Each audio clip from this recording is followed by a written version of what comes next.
warm welcome to all of you.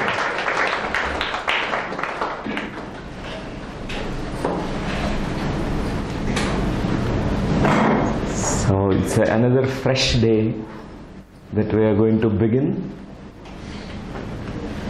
with a new topic. It's a very interesting topic. It's the art and science of dying. People are very scared about speaking about death also. They want to speak about life all the time. They speak about art of living. But death is waiting for us, everyone. We need to know about the death. And what attitude we must have towards death. Our topic for today is this: art of dying. We separate death and we avoid death. Even many people, they don't speak about certain things like death. And another thing is about the past. They're afraid of the past. I have been working as a past life regression therapist since 25 years. And I seen people are scared. When I began this work, and hardly people used to come for the sessions to understand what is past life regression, because they are very deeply afraid of the past.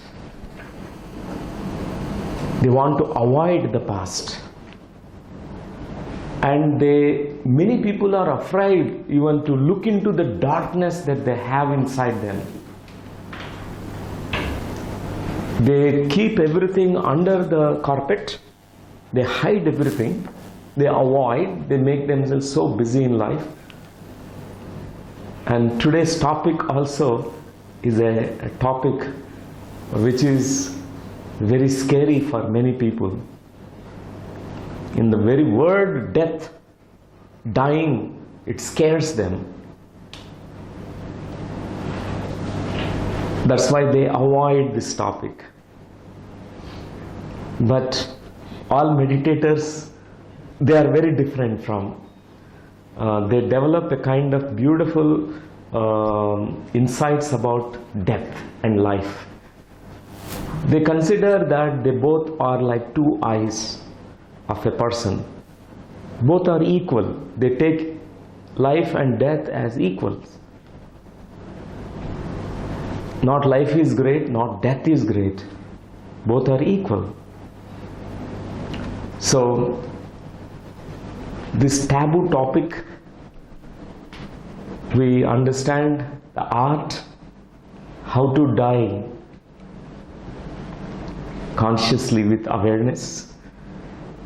And what is the process of dying? What happens when a person is approaching death?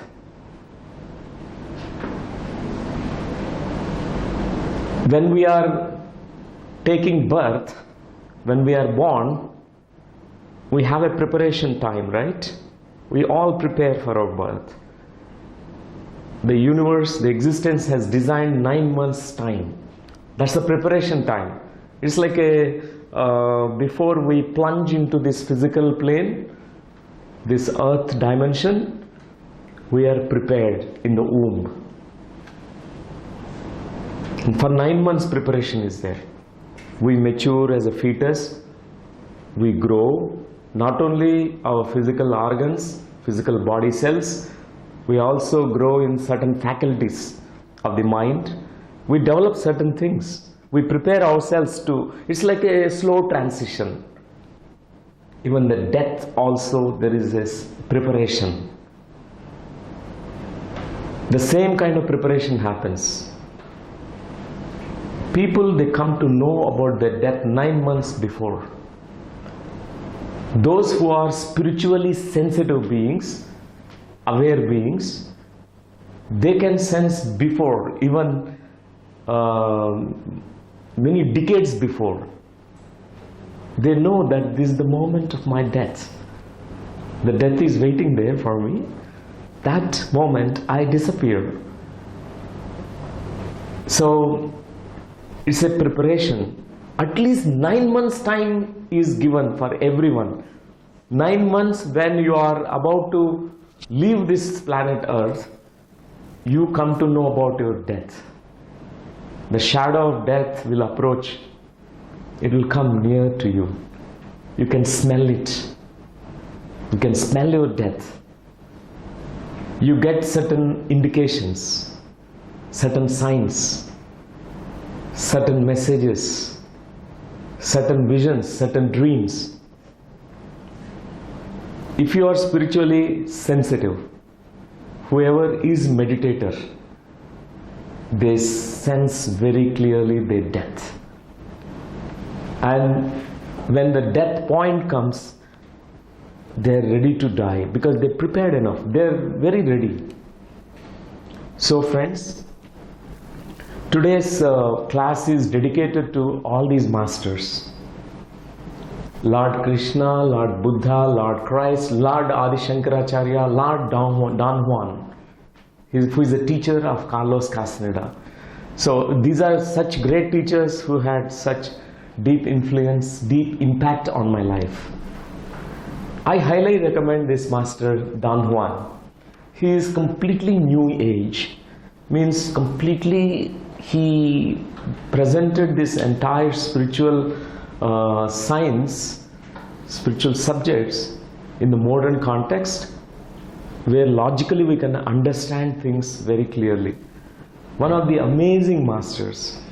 His views about death and dying really altered my perceptions.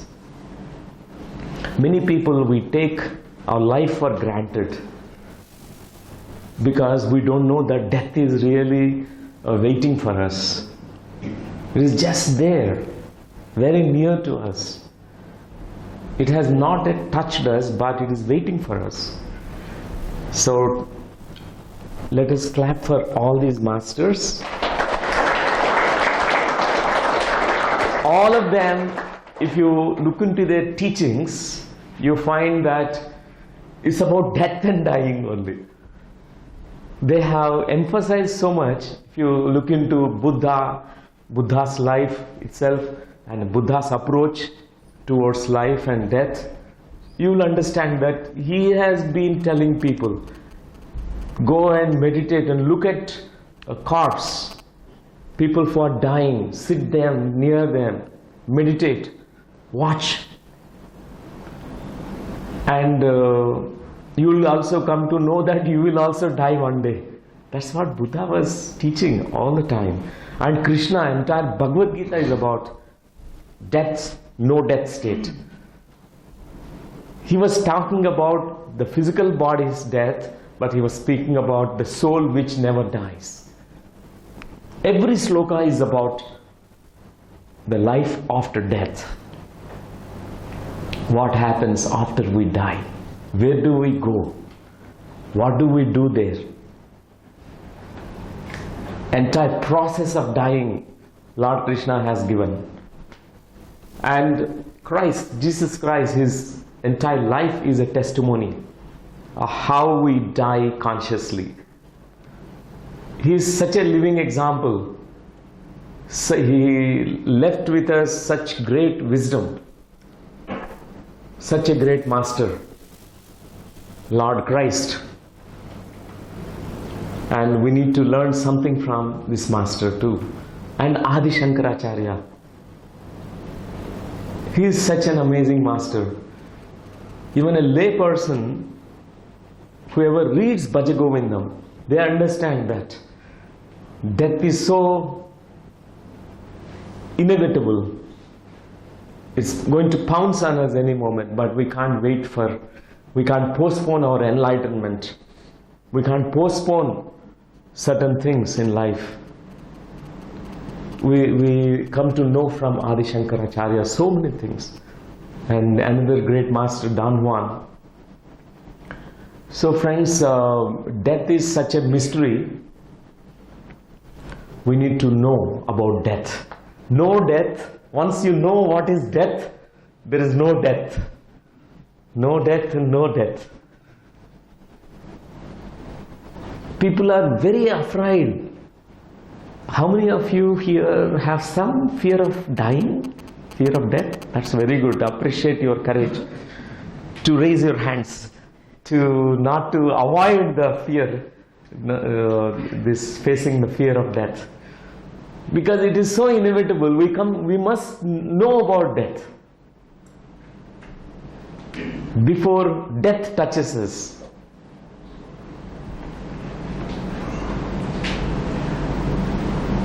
Tell me who is not afraid of death.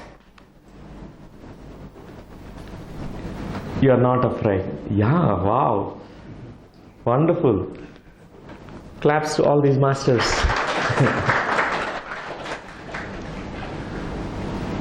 Those who have lived their life fully, they're not afraid of death.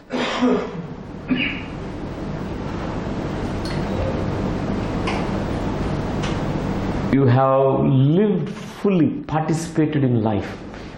You danced your dance. You sang your song. You had poetry in your life. Your every moment is moments of great surprises and mystery. You lived the mystery of life, and you know when the death approaches, it's not scary anymore. You have lived your life. So friends, it's so definitive that we're going to die. And think about your experiences about death that you have witnessed. Either it is in your family members, whether it is a unnatural death or a natural death. Many deaths happened in your own home, in your neighbor's home, or at least in movies. We see in movies so many deaths. We know that a person dies. We don't know what is happening at the mental plane, emotional plane, energetic plane, spiritual plane. So today our topic is to know what's happening at different levels of consciousness, not only body consciousness, but spiritual consciousness, what's happening to you. So this story of Yayati from Upanishads, one of the very, very inspiring story. Yayati is a great king. He had really conquered, had accumulated a lot of wealth, a lot of money. It seems he had 100 wives. 100 wives. And he has only been accumulating everything, but he has never lived the life. He never lived his money, never lived dance with his wife. Though he has 100 wives, for the sake of those days, ancient times, whoever has many wives, they are declared as the great people. And when I visited Jordan, I was asked, cab driver asked, how many wives you have? I said, in India, we only have one wife. He said, I have 5 wives. I have 20 children, and I don't know the names of the children. And he said, a cab driver, he said that in our Middle East, we, according to how many marriages we have, then we are, our status is going to be great. It's a kind of status symbol. So Yayati had 100 wives, and he lived for 100 years, and that day the death has approached him. The death is waiting, standing there, and Yayati was feeling shaky. Oh, I'm going to die? I have not lived my life. I only fighting wars, getting all their money, taking the money of people and everything. I have accumulated everything, but I have not lived anything. I have not danced. I didn't know what life is. Oh, it's very scary. Now I'm going to die. He pleaded. He begged death. He kneeled down before death. Oh Lord, death, please spare my life. Spare me another 100 years. So that this time, this 100 years, I will live my life. So the Lord Death looked into his eyes. Then it's against the laws of nature. The Death said, on one condition I may allow that. Instead of you, you can send somebody, delegate somebody to die. Then in that case I will spare your life and you can live 100 more years. Yayati had almost many sons, many children, 100 wives, so many children. So he had, the oldest child is 80-year-old. So he thought, I will ask him. That 80-year-old son, he asked. I'm dying, and this is what happened, the conversation with the death. And on one condition, my life going to be extended. On my behalf, somebody is going to die, then I can live my life. Can you do this, my dear son? The son was so perplexed. He said, you lived for 100 years. I lived only 80 years. You asking me to die? How can I die? No, I have to live my fullest 100 years. He said no. He asked all, one by one, all the children. Nobody is ready to die for him. And only the youngest is a 20-year-old son. He came forward. Father, I have a lot of gratitude for you. I will die for you. Anyway, you have lived for 100 years. You didn't know about life at all. What is the question? I may live for 100 years, 1,000, doesn't matter. I am going to have the same like you. So please, I will go on behalf of you.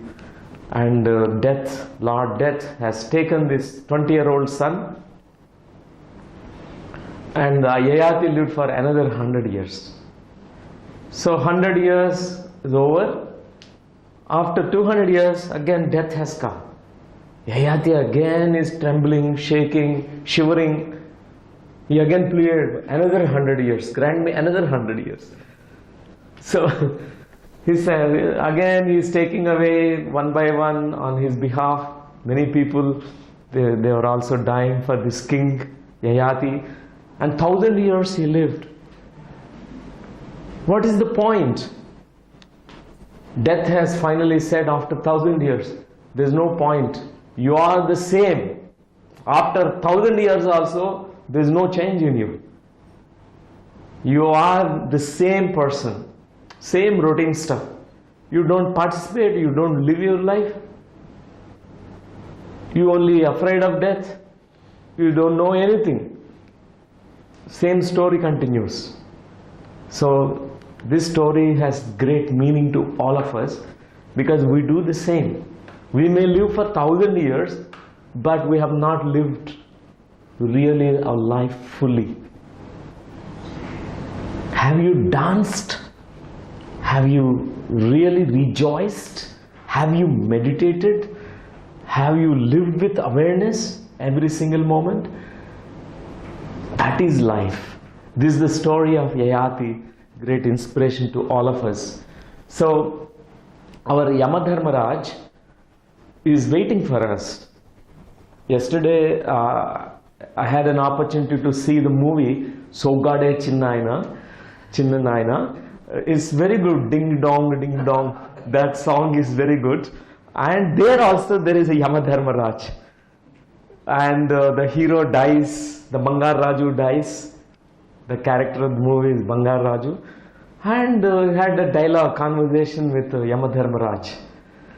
So all of us, some way, we are very afraid of Yamadharmaraj. Yamadharmaraj who comes on this bull and with his Yama Pasha with his rope, he takes away the life of people. He cuts the silver cords of people. So we are very scared of him. Even many people, they get these scary visions when their death is approaching them. They see Yamadharmaraj, Yamabhatulu, and all the messengers, angels, and they know that I will be taken away. They have come to take me away now. So friends, but this Yama, if you reverse this letters, you find Maya. Maya is, what we call here as illusions, great illusions. Death shatters all our illusions. One of the biggest illusion that we have is everything is fixed. Everything, I can control everything. This illusion will be shattered. Even the death is such a big illusion. Death is a big illusion. Even that will be shattered. Even you may be a great atheist. You may be a great Nastikudu. After death you will come to know that you are soul. You float free from the body. You see your physical body there. I thought there is no soul in me, but there is a soul. We come to know that there is existence of the soul when the death moment comes, when we die. So Yamadharmaraj actually shatters all our illusions. Death shatters illusions. Death needs to be embraced. In order to live life fully, if you are afraid of death, you are afraid of life. If you embrace death, you embrace life. It's almost like when you say, I don't want to see death, you don't want to see life also. It's the same. It's the same kind of energy. Both need to be embraced. Both need to be understood. Both need to be completely accepted as it is. Part of the nature, part of the existence. So people, whoever carries the biggest illusions of their life, thinking that, this money that I have, this wealth, these relationships, all of them going to be permanent, is going to be shattered. All the wealth, nothing that we take with us when we die. We are born naked, we die nakedly. Not even our clothes we carry to the other planes, other worlds. We just have to drop everything here. Even all our relationships, we have to shed here when we die. So the Maya is shattered. Death always makes us face the truth. It makes us actually look into the truth. And friends, there is a lot of research done by many scientists to disprove that there is life after death. They started that way. Many scientists, they tried to, because there's so much dogma and stories, mythology.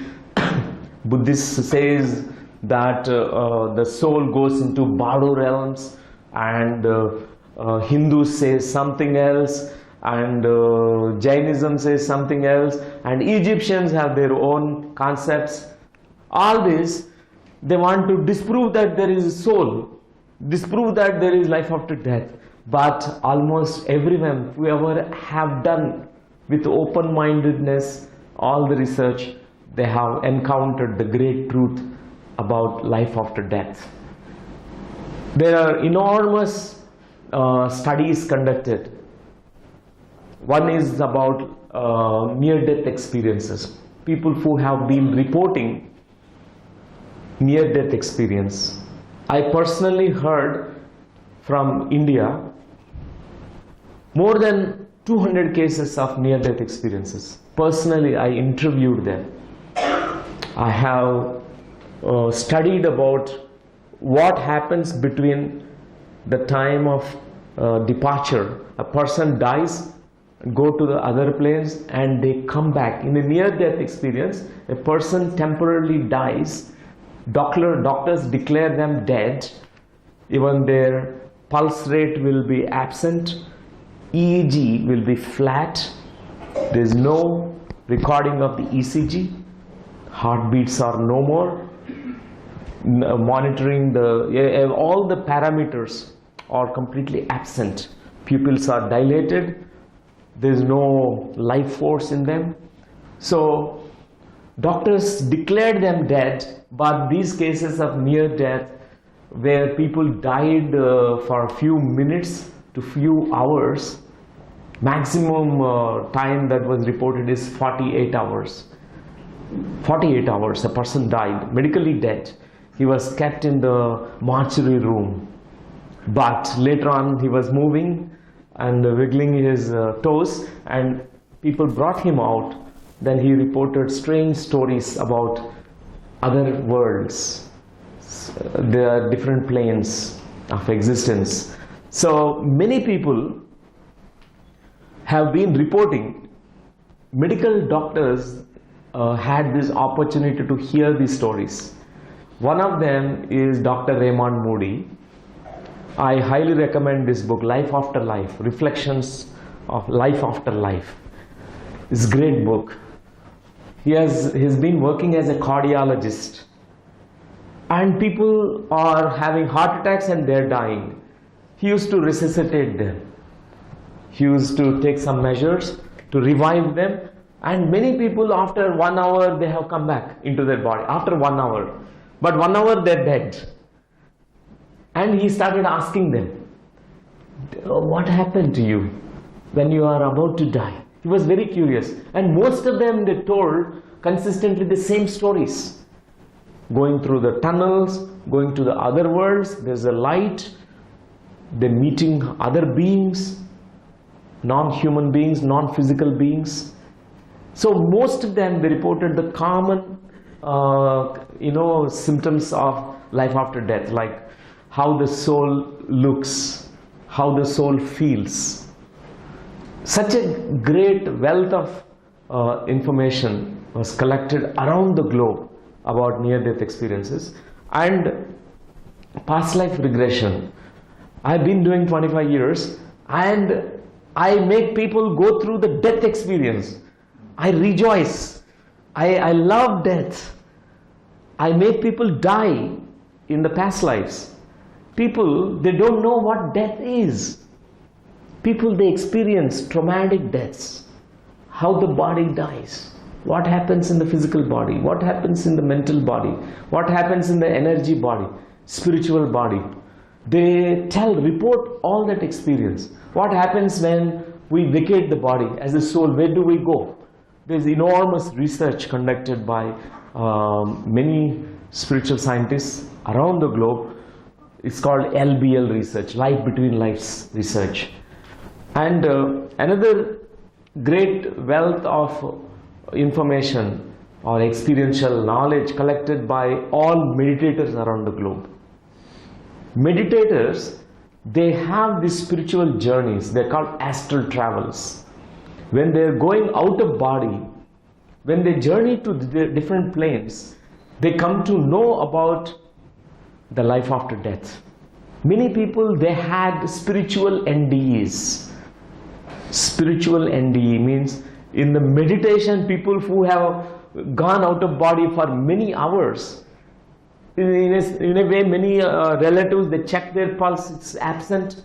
They're like corpse, and they thought that he died. But many people came back. It's a spiritual NDEs, and they reported amazing, findings that soul exists. There is life after death. So, friends, whoever has the astral projections, astral travel consciously, you will not have any kind of fear of death. Have conscious astral travel.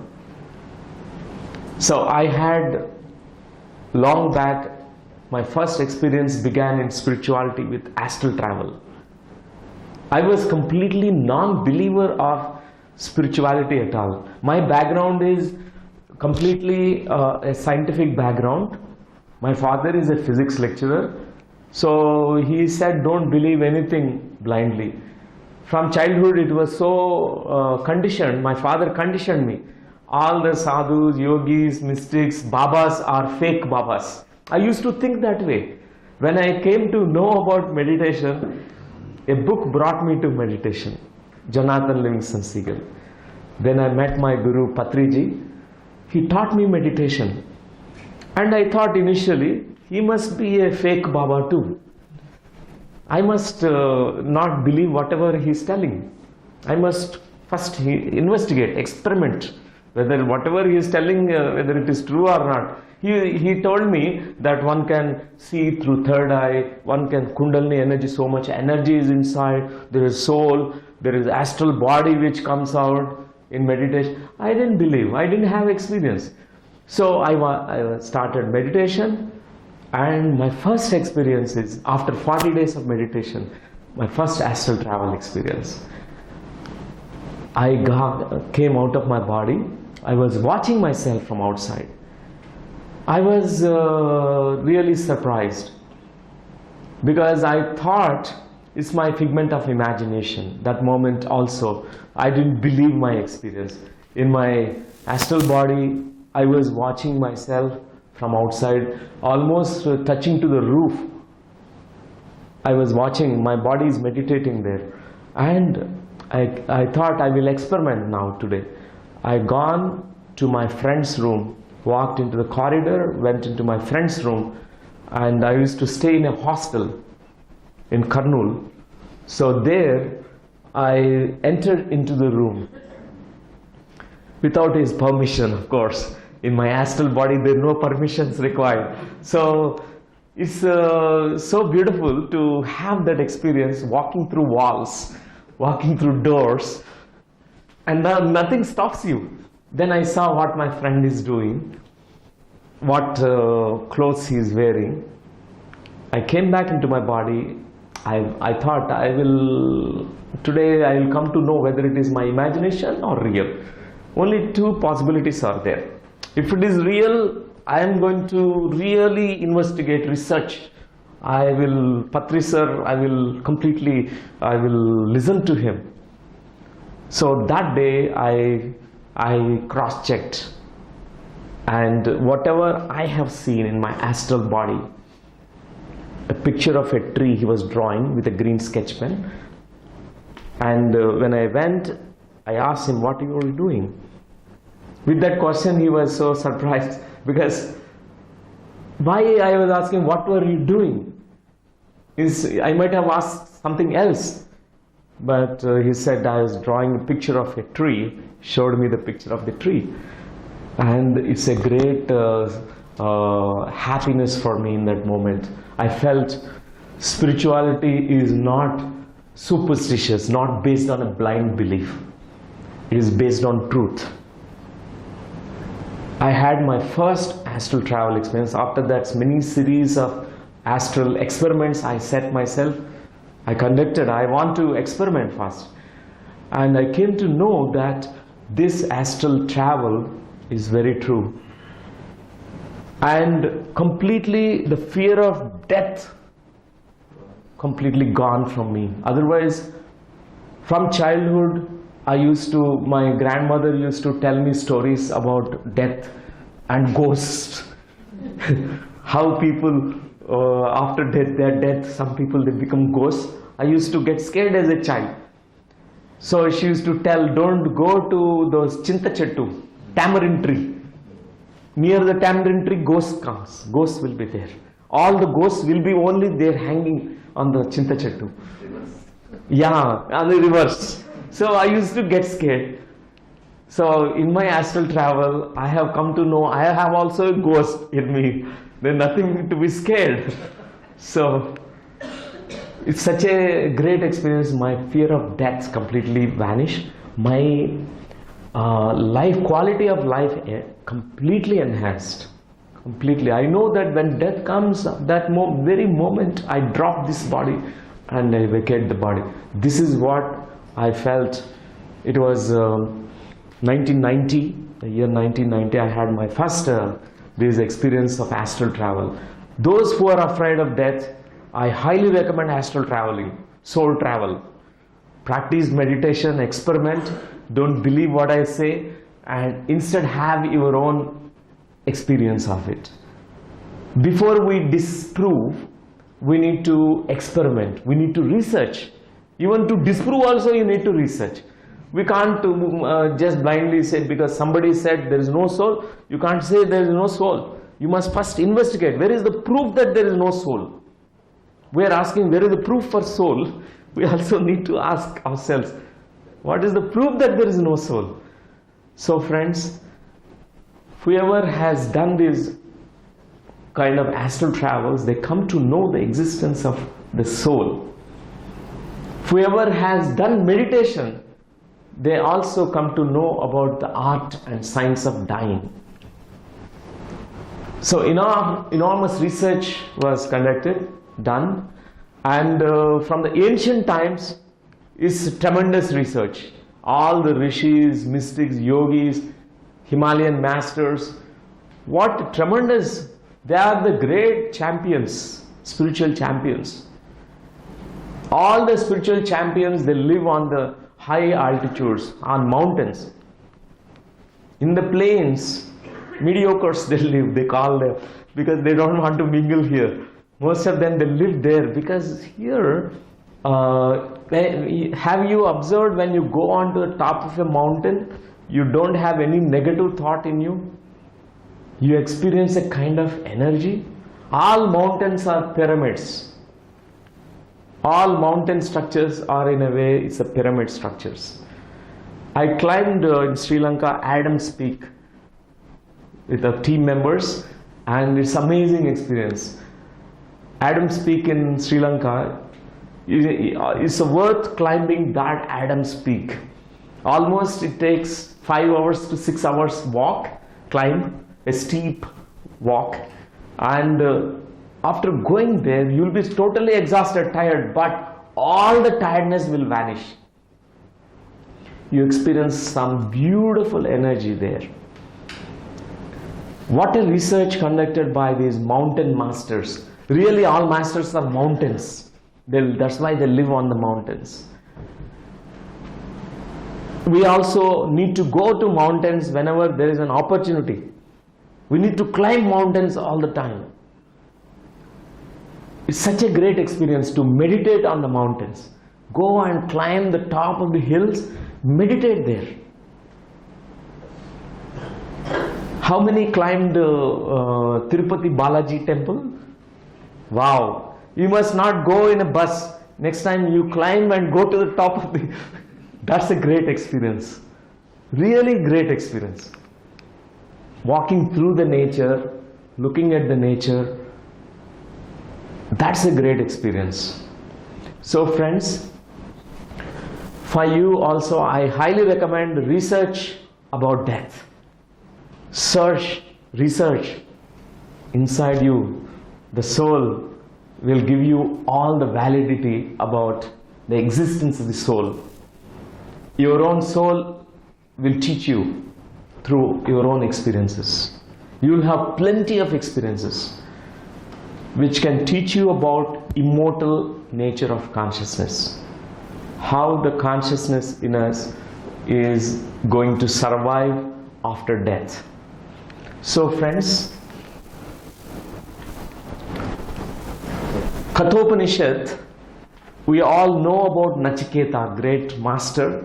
He is such a young boy, and when the death has come, he has a nice conversation with Yamadharmaraj. He was not afraid of death.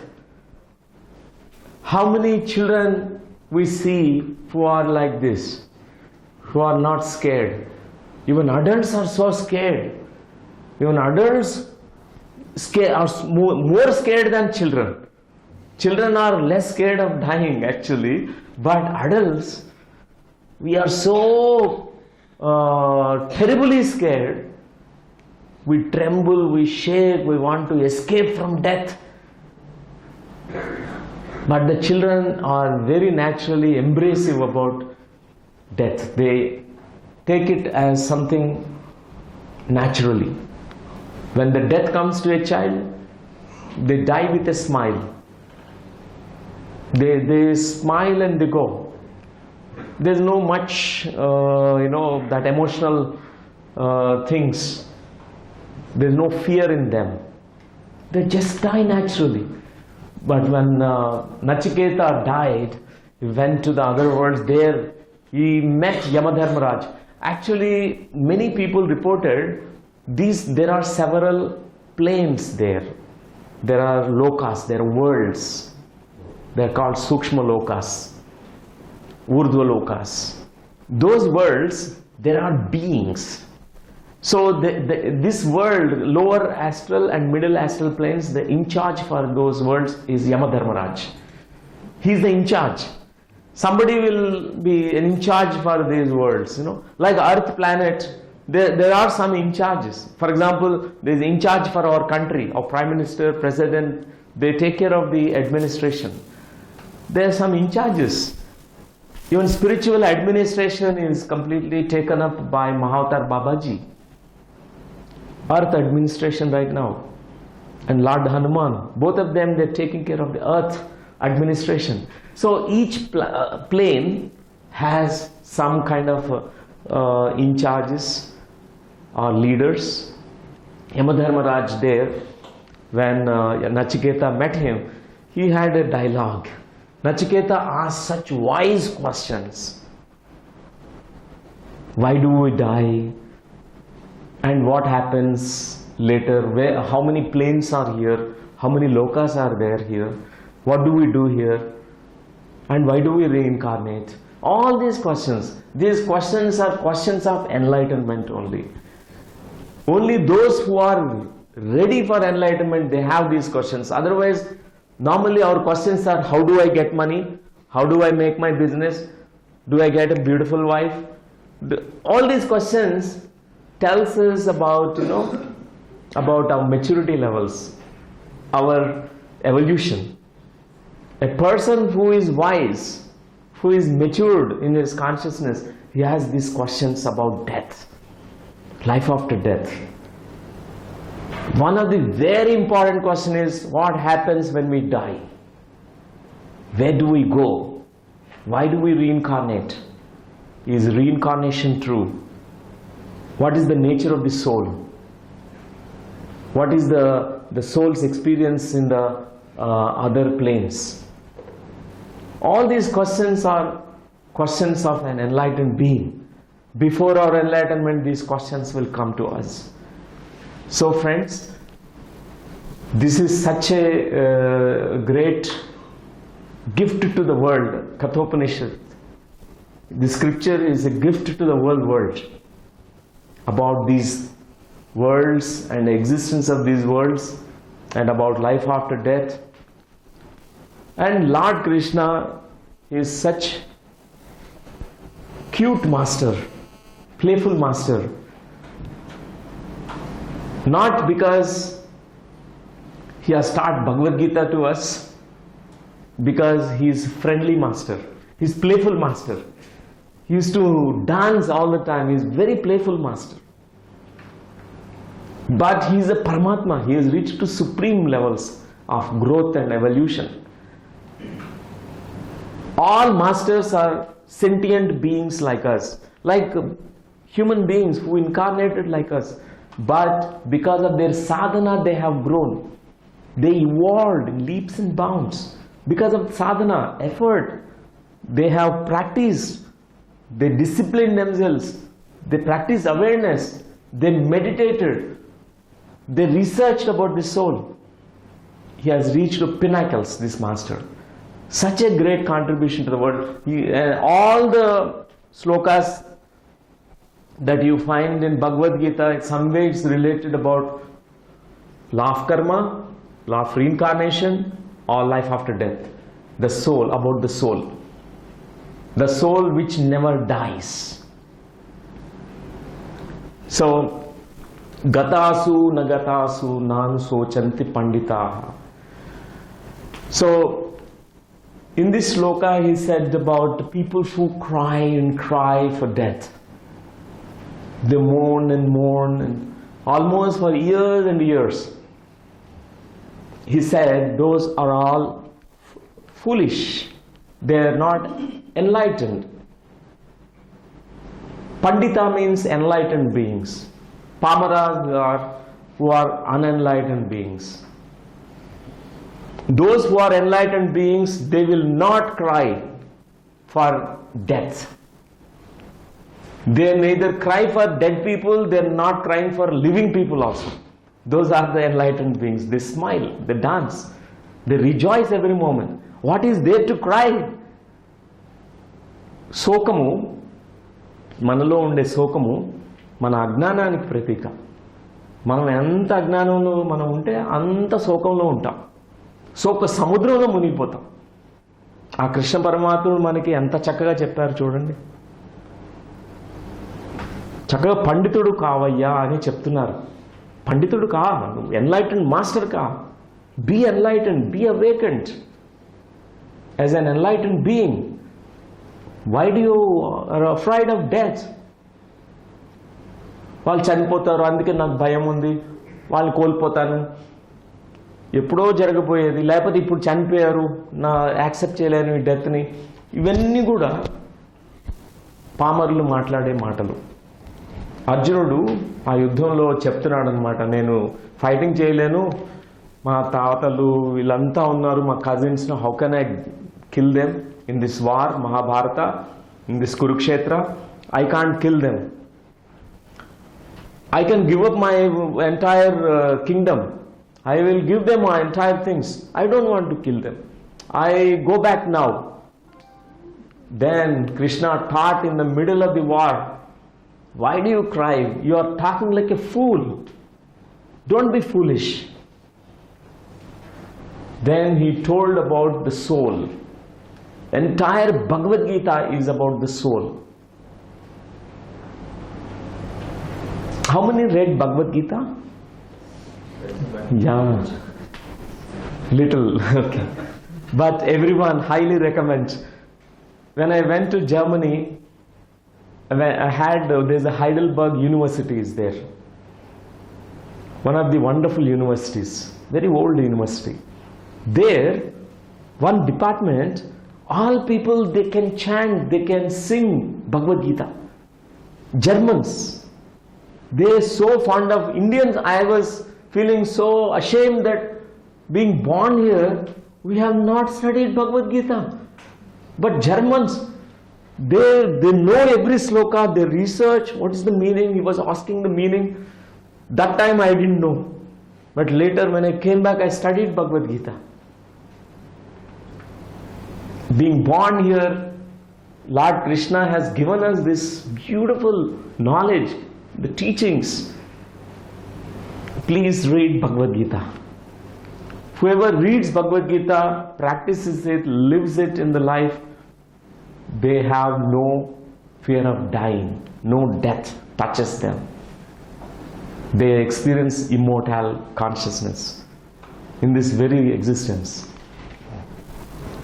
Hanyate hanyamane sarire. In this sloka he said, the body dies, but Atma will not die. The soul will never die. He was giving such beautiful slokas, all the slokas. Vasansi jirnaya yadha vyahaya. Everyone has to one day die. Everyone has to shed these torn clothes, worn out clothes. Why do you cry for this? Why do you cling to this body? This is one experience you had. You've lived it. You leave this body. Go on, continue your journey. Don't think that death ends your life. There is life after death. There is a greater life there. Why do you die? Why do you fear? Nainam chinnanti shastrani. In this sloka he said, nothing can destroy the soul. People may kill your body, but your soul can never die. Why are you afraid of death? People are afraid of death. Oh, he may kill me. For an enlightened being, any murderer comes and stands in front of you with a knife. That moment you also embrace death. You will not fear death. Let the knife pierce my body. He may kill my body, but he can't kill my soul. This is the great realization of all masters. This is called true enlightenment, living this wisdom in the physical plane fearlessly. Jatasya hidruvo mrityuh. Everyone is telling about inevitability of death. Everything that is born has to die. Everything that is gone to death, again going to be reborn again. The cycle continues. Just like in the nature, all the winters, rainy season, all the crops will come, and the summer everything is gone again, everything dries. The seeds will be sown, they rejuvenate, again they come back into life. We also do the same, it's a cyclical. For this, why do we fear? Yuddhaya krutanischayaha. When Arjuna said, I will go back, and because I have fear of death and people getting killed here in this war, he said, Yuddhaya krutanisya. Go and fight the war. Don't be like a coward. He was telling, Nadum biginchu, illi yuddham chayi. Janulanta kuda yodhule. వీరంతా కూడా peaceful warriors అంటామన్నమాట. అంటే జ్ఞాన యోధులు, ఆత్మ జ్ఞాన యోధులు ధ్యానులంతా కూడా. They are also fighting this war. This great war is happening here. But never to be afraid, never to be fearful. Be very courageous. This what Lord Krishna was talking about. Because you are a soul. If you are a body, you need to be fearful. If you are only the body, you will fear. People who are identified with their body and mind, they are very afraid of death. Because one day you have to leave the body, then you are clinging to your body. Oh, my good body, my good body. I love this body, I can't leave this body. You will be clinging to this body. One day this becomes old and decayed, and you are clinging to your mind, you are clinging to people. Lord Krishna, this is all a drama here. Just enjoy the drama. It's a movie. It's a natak. In this natak, participate. Like a Sogadu Chinnanaina. Participate in this drama. And then one day you have to vacate. Happily go. Happily dance. Go. Such a beautiful answers he was giving, Lord Sri Krishna. And highly recommend this teachings of this master Bhajagovindam. Just Bhajagovindam. Just you can read within 2-3 hours time. But not really read. You can read, but you can't study. Study is like you have to go into what is the true meaning, the essence of the teachings. To understand, to live it, it may take whole life, entire life. What is written in Bhajagovindam, to really live it, to make it your wisdom, it takes the entire life effort. It's an entire lifetime it takes. So friends, he was talking about people, how foolishly they go on living as if the life is never going to end, and when they have to die, when the death is approaching, that time they will fear. They want to escape death. They want to run away from death. He was talking about samprapte sannihita kale nahi nahi rakshati dukrein karune bhajagovindam bhajagovindam. That time you go on praying. That time, last moments you will pray. You will do whatever Guru says. You ready to give anything to the Gurus and all that. He was telling, when you are old, that time you remember about God, about enlightenment, about what is life, what is death. He was talking about when you are young, come to know about life and death. Investigate. Know about enlightenment at a very younger age. At a very younger age, a child needs to be taught in the schools about not only about life, even about death. It must be part of the curriculum in the schools because they don't know. Many of us, we avoid the topic. Even as adults, we are so scared of death. But the child have these questions because the child will be seeing death everywhere. He will ask, Mama, what is happening? The person dead means what? Mama says, the God has taken this person away. Then the child is very angry at God. God has taken my uncle. I'm angry at God. Why God takes the uncle? We don't know really the answers. Children need to be taught at a very younger age. And they develop these insights at a very younger age. So friends, this master, very younger age, he is such an enlightened being. He has shaken the entire Bharat Desh, spiritually shaken. His presence, Kashmir to Kanyakumari, everywhere he walked.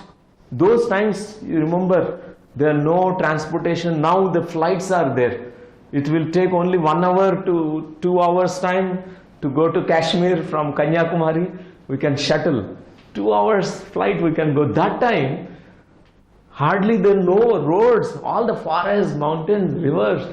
He crossed, he walked and walked everywhere. Very younger age. And 33 years age, he completed everything. He lived his life, participated fully every moment of his life. In wherever you go, you find that they write there, Adi Shankaracharya has visited this place. I used to wonder, all the power spots I have visited in India, including Patal Bhuvaneshwar, which is there near Nainital, there also he has gone. Such a remote place, one cave is there, Patal Bhuvaneshwar, where he has gone there and meditated there. All the great power spots in India, such a great master. His advice to all the people, don't foolishly take life for granted. He said, Muda mate. You are like a Muda. Muda means fools. He is just very blunt. He is very straightforward master. No beating around the bush. He is scolding actually through this sloka. What a fools you are. You are going on wasting life, going on living as if the death will wait for you. Death will not wait. When it comes, you cry and cry. That time you come to God, God save me, save me. No one saves you. Nothing can save you. Not your money, not your power, not your job, not your anything can save you. What saves you? Your own enlightenment. You will be able to just shed this body very gracefully if you are an enlightened being. Such a great teachings by this master. And he said in another sloka that not even your wife, when the dead body is there, the husband's body, she might have loved the husband so much. This woman, entire life she loved.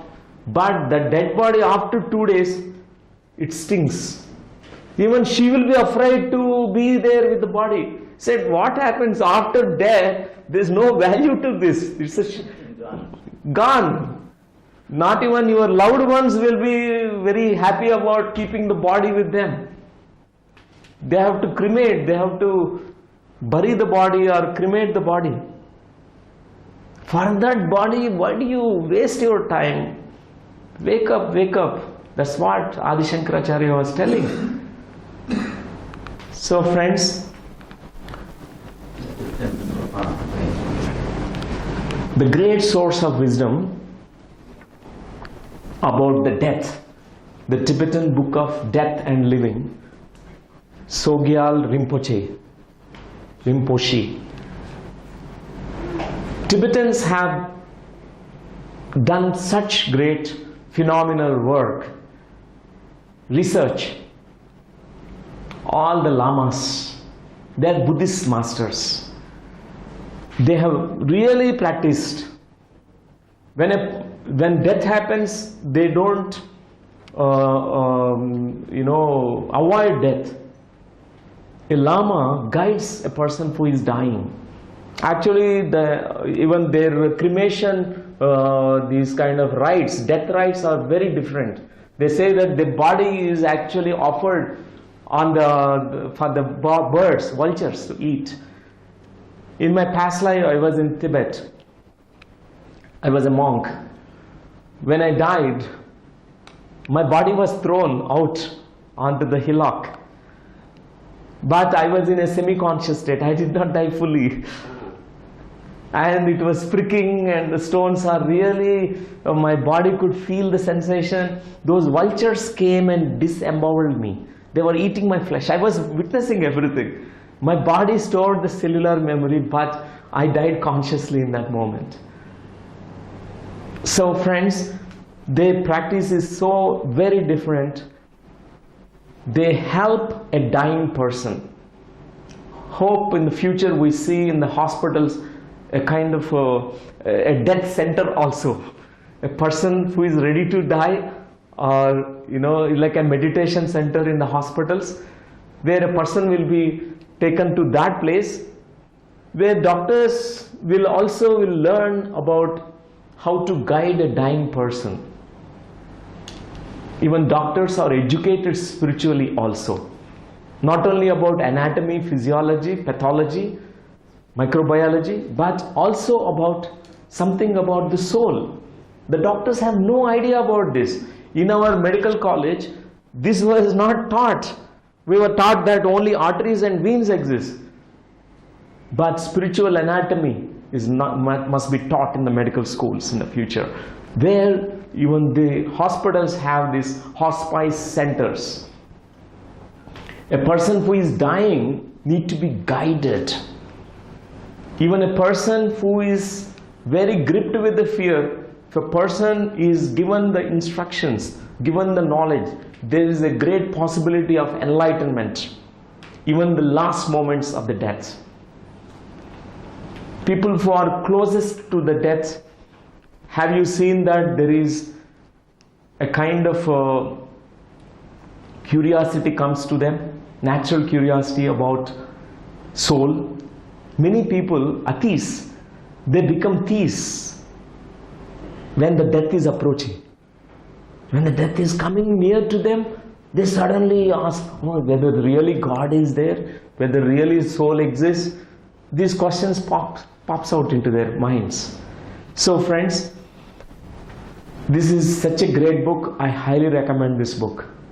Whoever are interested to enhance your wisdom about death and dying. Very great book.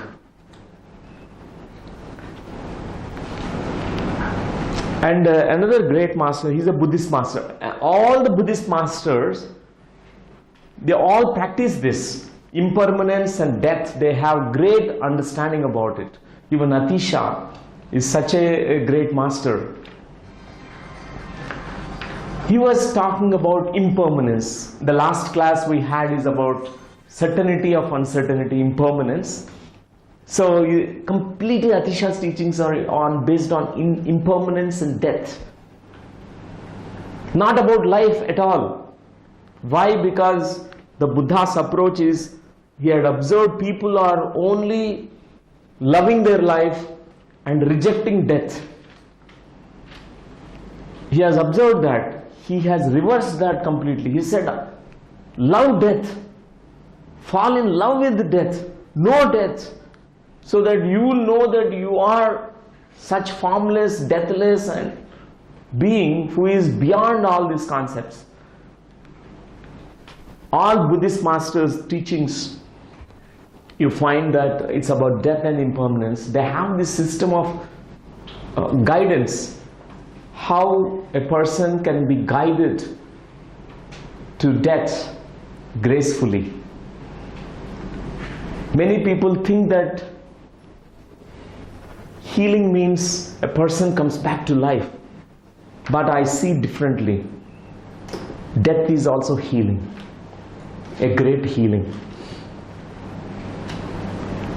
When the soul is ready to leave the body, when the death has come to us, no doctor can save.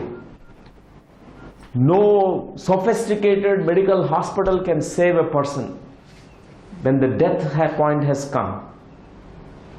So friends, let us really today awaken to this wisdom about the death and dying. We equally embrace life and death, equally, never to be afraid of death. This is another great master. I talked about Don Juan. Don Juan's student, Carlos Castaneda. There is a book called Journey to Ixtlan. In a world where death is the hunter, my friend, there is no time for regrets or doubts. There is only time for decisions. Because you have avoided death, you have closed your eyes for the death, you think that you are going to live for centuries. But know that death is waiting for you. And such a person who has always death as a wise advisor, there is no regrets. There is no fooling around. Every moment is a moment of decisiveness. You decide and you act, you plunge into action. You can't postpone your enlightenment, postpone your life. When you know death is ready to hunt you. He used such beautiful words. Death is a hunter. He is ready to hunt you. And he also said, warrior to warrior. How many people are warriors? How many people are warriors? What a change, a shift in the levels of consciousness. The warrior consciousness from the warrior consciousness. A warrior worries every single moment, dies every single moment, never lives any single moment. Worrying all the time. For everything there is a worry. Worry has become a habit. Where is the smile on your face? Warrior has a smile on the face. Warrior has live force, aliveness in a warrior. Warrior is like living dead. One has to reduce to a minimum all that is unnecessary in one's life. These words are from again Carlos Castaneda's book. A warrior thinks of his death when things become unclear. The idea of death is the only thing that tempers our spirit. Reduce everything which is unnecessary in your life. We go on living unnecessary things. We dump everything, all the rubbish. We become warriors. We are not living our life. We have become worried and warriors. Be a warrior. Because death is your friend, companion there waiting for you. Wake up.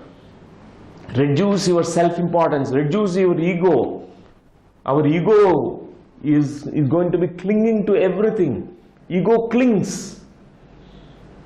Your awakened soul, your consciousness never clings to anything. It lives in vairagya. It's a true detachment.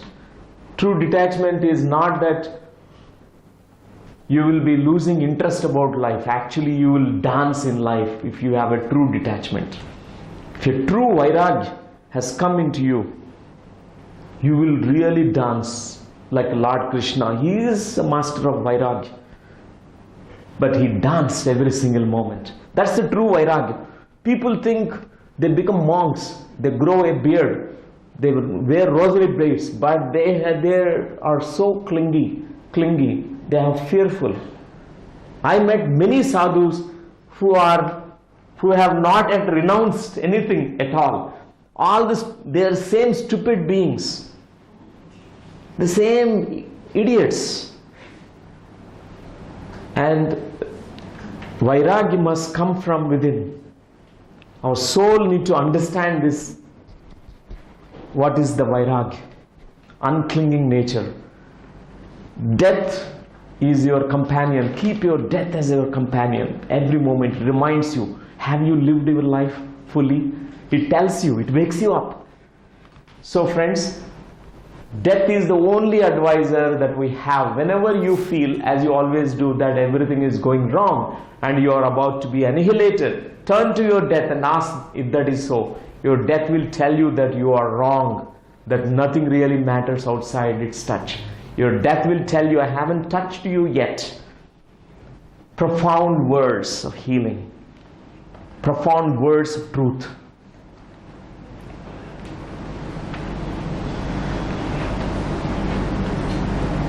Don't be afraid of death. Let it be a wise advisor to you. Think about if you are dying in another 48 hours, what will you do? Always have this, what will I do in this situation if I'm going to die next 2 days? Things will become so clear to you. Suddenly, oh, I have not painted this painting. I will go today, I will not waste time, I will paint. Oh, I have not got any astral travel so far. Today, before I die, 48 hours, I will practice 24 hours meditation. I will have an astral travel. You will not postpone your enlightenment anymore. Every ounce of that 48 hours, you live it fully. That's what death teaches us. Actually, death will teach us about life only. If you know about death, you will know about life. Death and resurrection. Christ, if you look into the life of Christ, his entire life, his story of life is about how to die graciously. He also said in Bible that you carry your own cross. You carry your cross. Everyone is carrying your own cross. He carried his cross along with many other people too. He said this. That means you carry your death. When you are born, you are also born with the death. So the most certain thing is that like birth, there is death. You carry your own cross. Those who die consciously, they are resurrected. The story of Christ, death, crucifixion and resurrection. Resurrection in the sense, it means that you will know that you are the soul and you don't really die. Only physical body is dead. The soul never dies. This is called true resurrection. You are resurrected spiritually. So friends, story of one servant of a rich merchant who is living in Baghdad. And this is a very ancient Sufi parable. This servant was asked to go to marketplace to buy some food. The rich merchant has given money to him to buy that food. He went there in the market. There he found death waiting, death. He could see death there. And he's signaling, hello. The servant was trembling and shaking and shivering. He was very afraid. Oh, death has come. He has observed that's the death. And he's so afraid. He ran to the home. He asked the rich merchant, can you give me your fastest, quickest horse that you have? Because I have seen the death which has come for me in the marketplace. It is definitely coming towards me. I want to take your horse today. I will run away from this place. I will escape from the death. And this rich merchant thought he was telling a story. I will go and cross check now. if it is true or not, then I will decide whether to give horse to you or not. So he came with him to the marketplace. There he found the death person. He introduced, this the death. He's the person who has come to take me away. And he asked whether you have come for him. He said yes. But the timing is wrong. I came little early, but the appointment is in the night. Appointment is at 9 p.m. But I came at 9 a.m. So I will wait for him till 9 p.m. So the story is right. But he want to run away in the horse. People do that. People want to run away. You may escape anywhere, but you can't escape the death. The story is telling that you can't escape death. When it is coming, you may go to America, you may go to Mars, Venus, any place, it will find you. There is appointment already given to you, and it will come to you to take you. So we need to embrace the inevitability of death. So inevitable. One day or other, you may live for 1,000 years, but after 1,000 years, it is inevitable. We need to just disappear one day. But die like a warrior, an enlightened being. That is the death that we all can have. Last thoughts that determine the next life. Most of the dying process, death process, people, the last moments are very scary for them because they don't have knowledge about the death. The entire life they were living with such fear. In the last moments the same. The last moments also much more scared. So the thoughts about a dying person are very fearful. What will happen to me? Oh, I have to go, I have to leave everyone here. I have to leave my job. I have to leave my new car that I bought last week. Even those thoughts will come. Oh, I have not used the car also. So the last thoughts will determine the next life.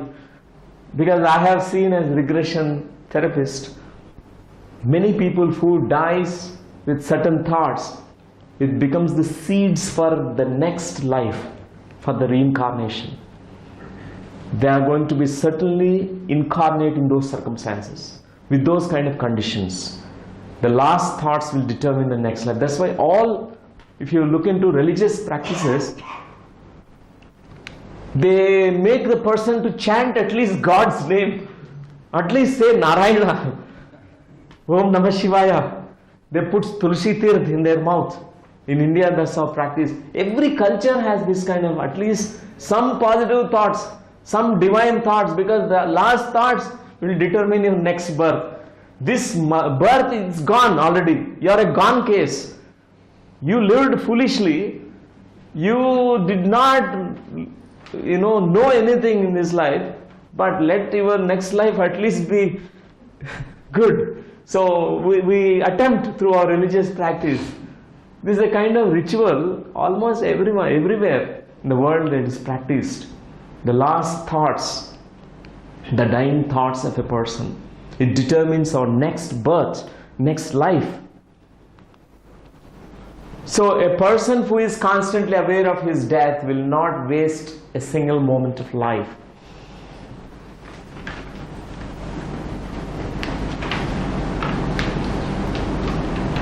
Every single moment,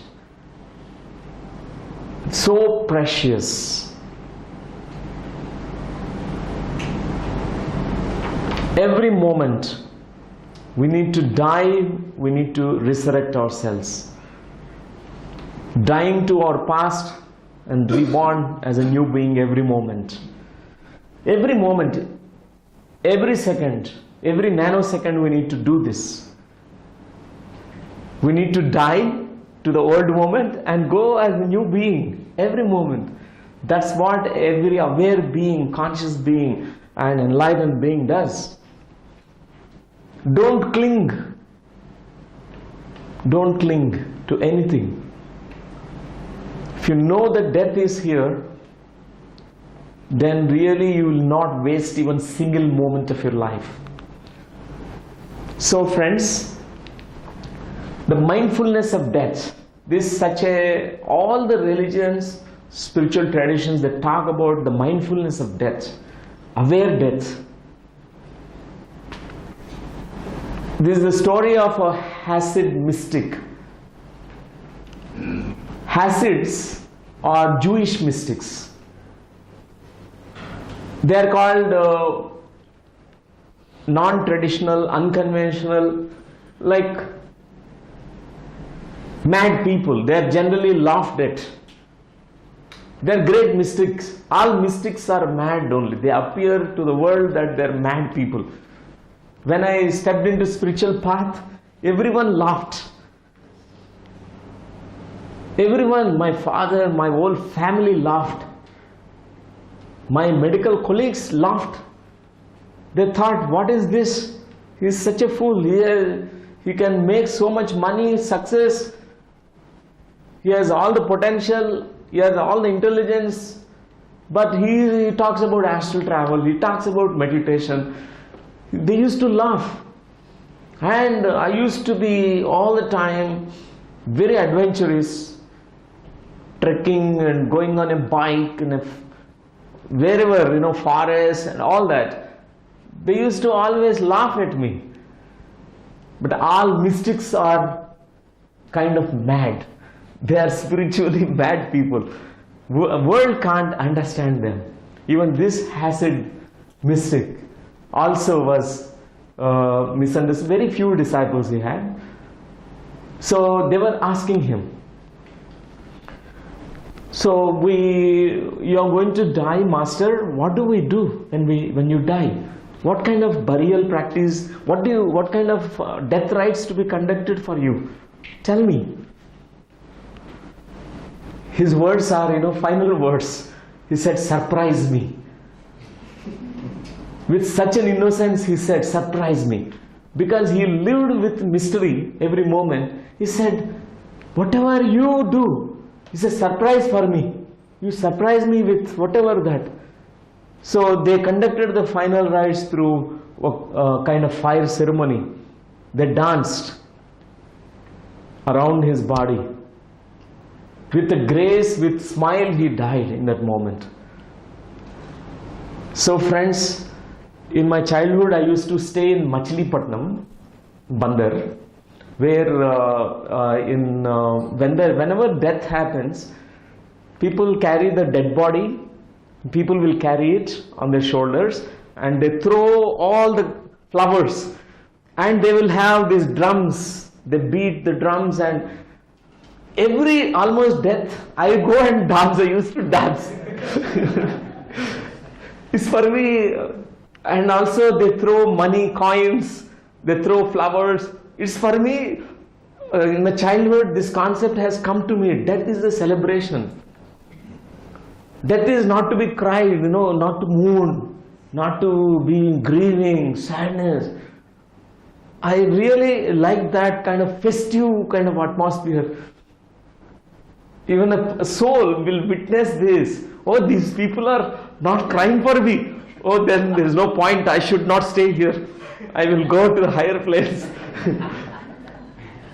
If they cry, there is attachment again. Oh, this person loves me so much. Oh no, I can't leave my beloved, my lover. No, I will cling, and all that will be there. But this card, silver card, is fully cut, and energetic cards are released completely when the death is celebrated. It's good for this party and that party, this side and that side. Both will. If you are grieving, you are holding back that soul. Your own grief will become such a burden to you. Many people, they grieve and grieve, they carry the grief inside them because they have not understood, they have not accepted the death. If you accept death fully as natural phenomena, then there is no question of grieving. That's why Lord Sri Krishna said, No sokam. Gatasu nagatasu. Pandita danevadu, no sokam for you, for an enlightened being.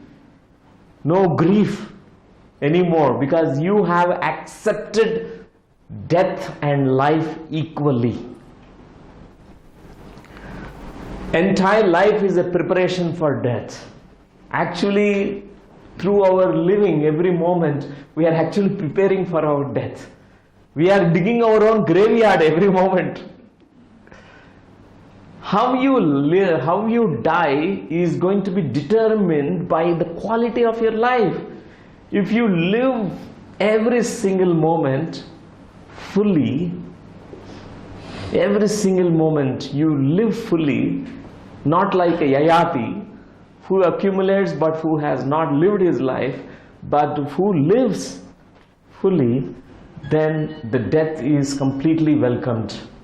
It's the right preparation for death. Ask yourself, am I living my life fully?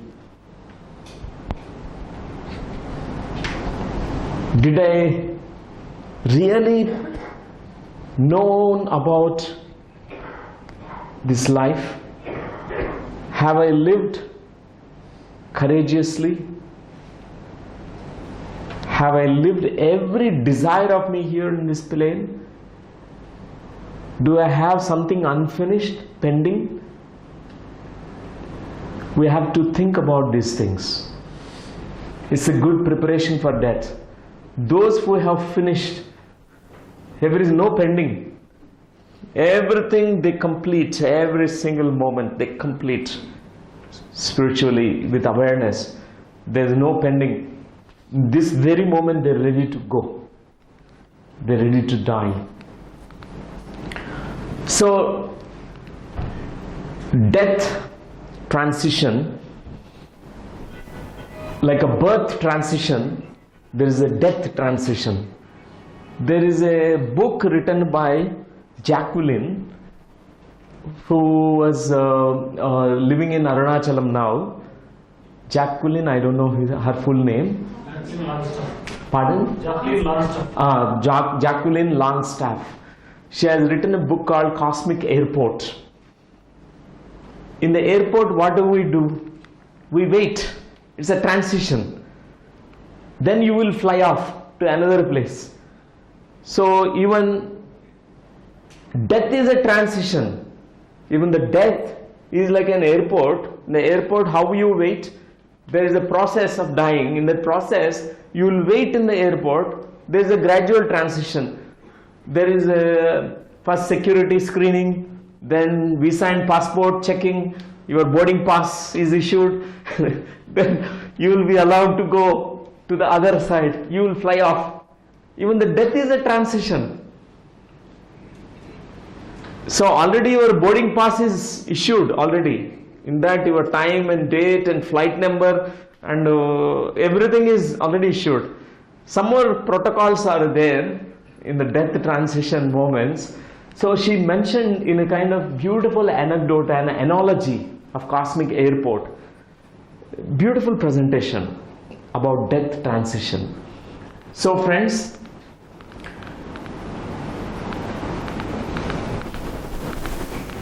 when a person dies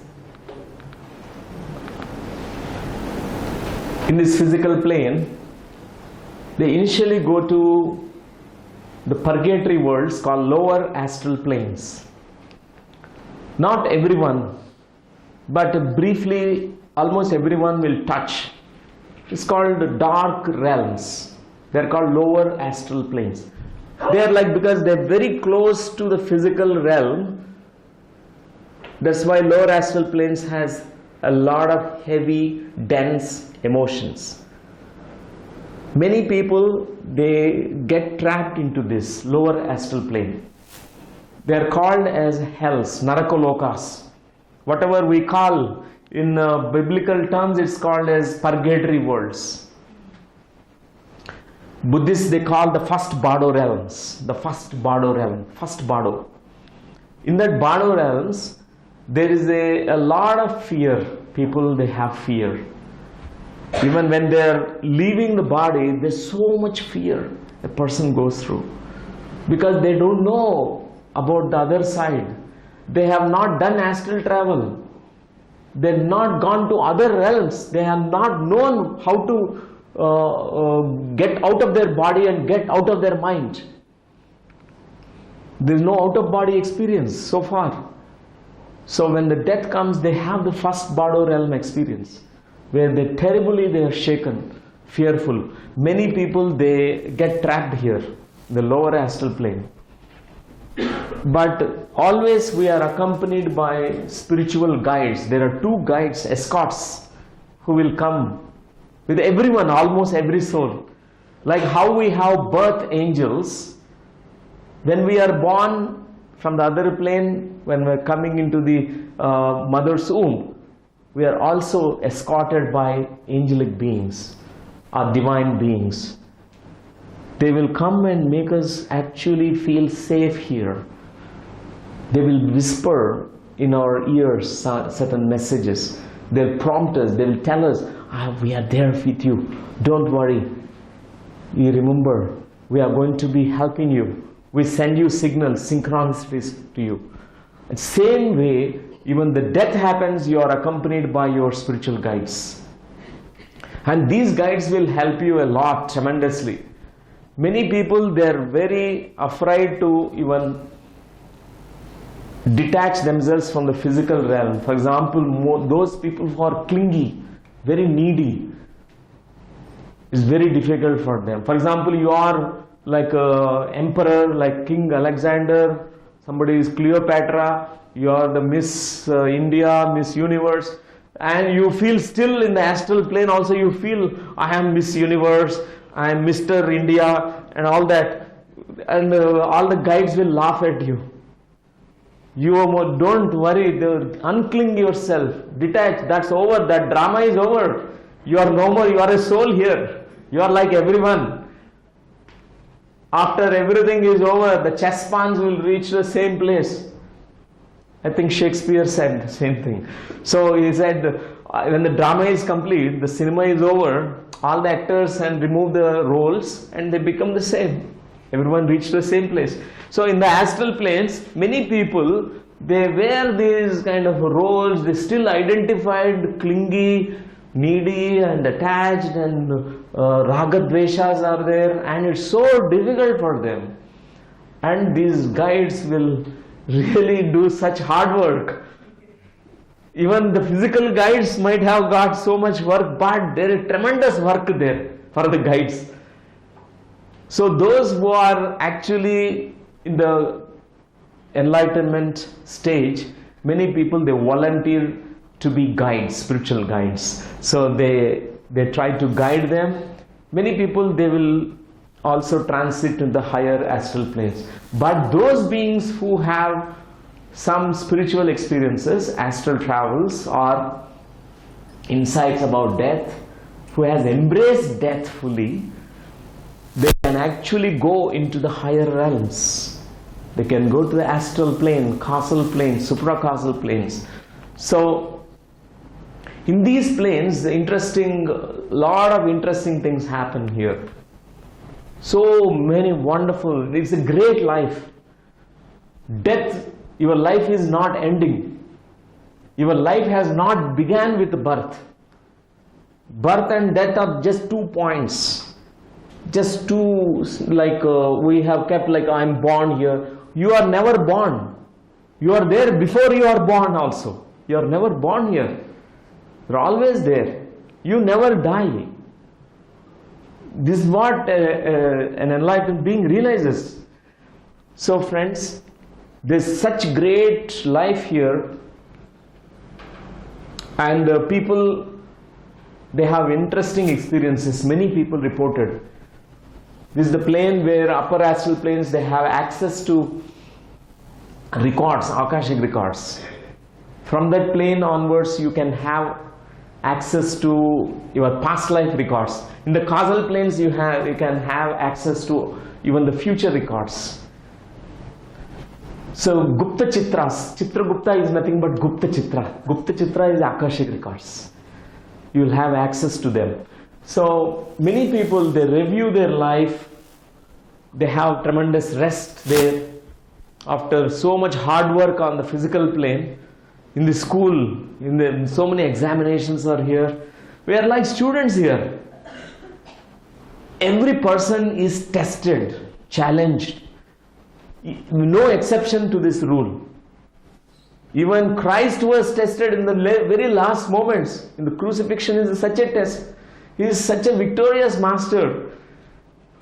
He did not carry any kind of remorse, any kind of regret, any kind of anger, hatred towards those people who crucified him. He won the test. He is victorious. Everyone has to go through tests here, tests and trials. This is a school. Earth is a beautiful school. So friends, there is a review. There you will be asked several questions. By your guides and by your own self, you will review it. You will have complete Simhavalokanam review about your life. And then you plan for the next birth. You will have your script for life. So friends, there are two words that are used. It's called Uttarayanam and Dakshinayanam. People want to die on the Uttarayanam. Even Bhishmacharya waited for that moment. Many enlightened beings, but it's not that physical time. Uttarayanam is not really the physical time. This particular time is auspicious. In the God's universe, every time is good. In this universe, every moment is so auspicious. There is no inauspicious moments at all.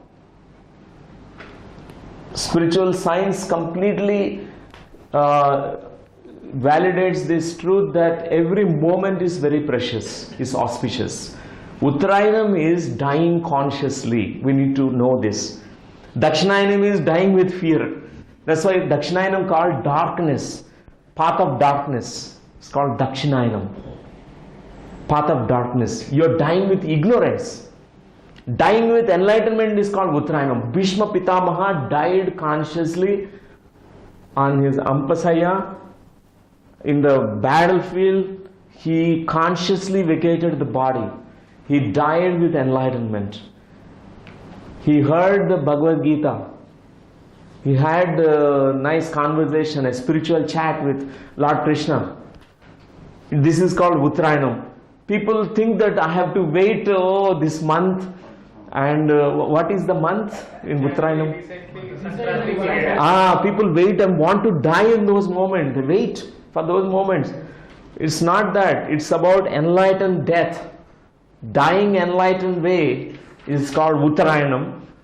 Ignorant death is called Dakshinayanam. So, the three bardo states, the transition I was talking about. So, the first bardo state is sights and sounds. That in this book I mentioned, Saugyal Rinpoche, he talks about these three bardo states.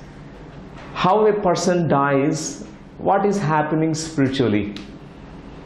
The person will get such sights and sounds. The sights, visions, certain visions. Suddenly they'll be, have you seen a person who is dying? They'll be narrating about some memories which are forgotten. They start speaking as if the people are really existing now. Even her grandmother saying about her 5-year-old memories. She talks about her mom. She talks about what happened in the childhood. All these things people narrate. They have sights, inner sights, visions, sounds, certain strange sounds they hear. Even sounds that are not there. And they'll be so afraid also. Those visions, they can't stop. Even they have the visions of these ancestors. For example, their great-grandfather comes and visits and wants to escort them. They're like guides to the person. They come and take this person. So they are also very scary. It's scary for them. In the first bardo state, people experience sights and sounds. The second bardo state is called emotional states. Your entire life, your emotional baggage, you will carry that emotional baggage even on life after death. Death will not make any difference to you. People are the same before death and after death. The same ignorance they carry. Death will not alter your quality of your thoughts. Your sadhana, your awareness practice will make the difference. You are the same person. So many people, they carry the emotional states like guilt and fear, the second body state. Generally with this, they are trapped there in that dark realms, in those dark planes. Actually, Bardo means intermediary. Before we transit, it's intermediary, life between life states, the Bardo. So when a person is dying, the second Bardo state is the emotional, complete emotional state. Fear, guilt, and whatever other emotional stuff also, it is stored there. And the people, they go on living those emotions. Many people, for example, they have killed many animals in this life. In that second Bardo state, they are going to experience it. You have beheaded a hen, a chicken you killed. You ate that chicken. So in that Bardo, second Bardo state, you will experience it. You being beheaded, and because of your guilt emotion, you replay the entire thing in a different way, like a gestalt role playing. You will step into the body of the chicken will step into your body, and then you are beheaded. You will go through that, oh, what kind of pain I have given, you will realize. Many people, they have these experiences in the second Bardo state. And the third Bardo state, many people, out of their desperate confusion, they may enter into reincarnation quickly. Or many people who are elevated, ascended souls, already they are enlightened beings, they go into much more higher planes. These two possibilities are existing. Like people after going to the second Bardo, when they are going to the third Bardo state, they may reincarnate so quickly because of the attachment here. So much desires, unfulfilled, unfinished work on the earth plane. There are so many unlearned lessons are there. It pulls them. There is such a gravity for the soul to come back to the earth. They quickly come back. That's why they are beginner souls who are very afraid of death. They have not lived life. They have so many desires, so many unfulfilled things. They quickly reincarnate. They may encounter many other masters, beings in this third Bardo state. Many people, they reported this experience of meeting the masters, great ones, elders, and they have conversations, they have revelations. In the third Bardo state, many people, they carry the same confusion, like a beginner souls. They are like a swimmer who is very afraid, who is grasping any kind of support that can come to them. For example, you are in a river. You know only little swimming, but you are not a professional swimmer. What will happen? You try to catch hold of some grass, even some grass blade is there also, you'll catch hold. Something that you'll cling very quickly.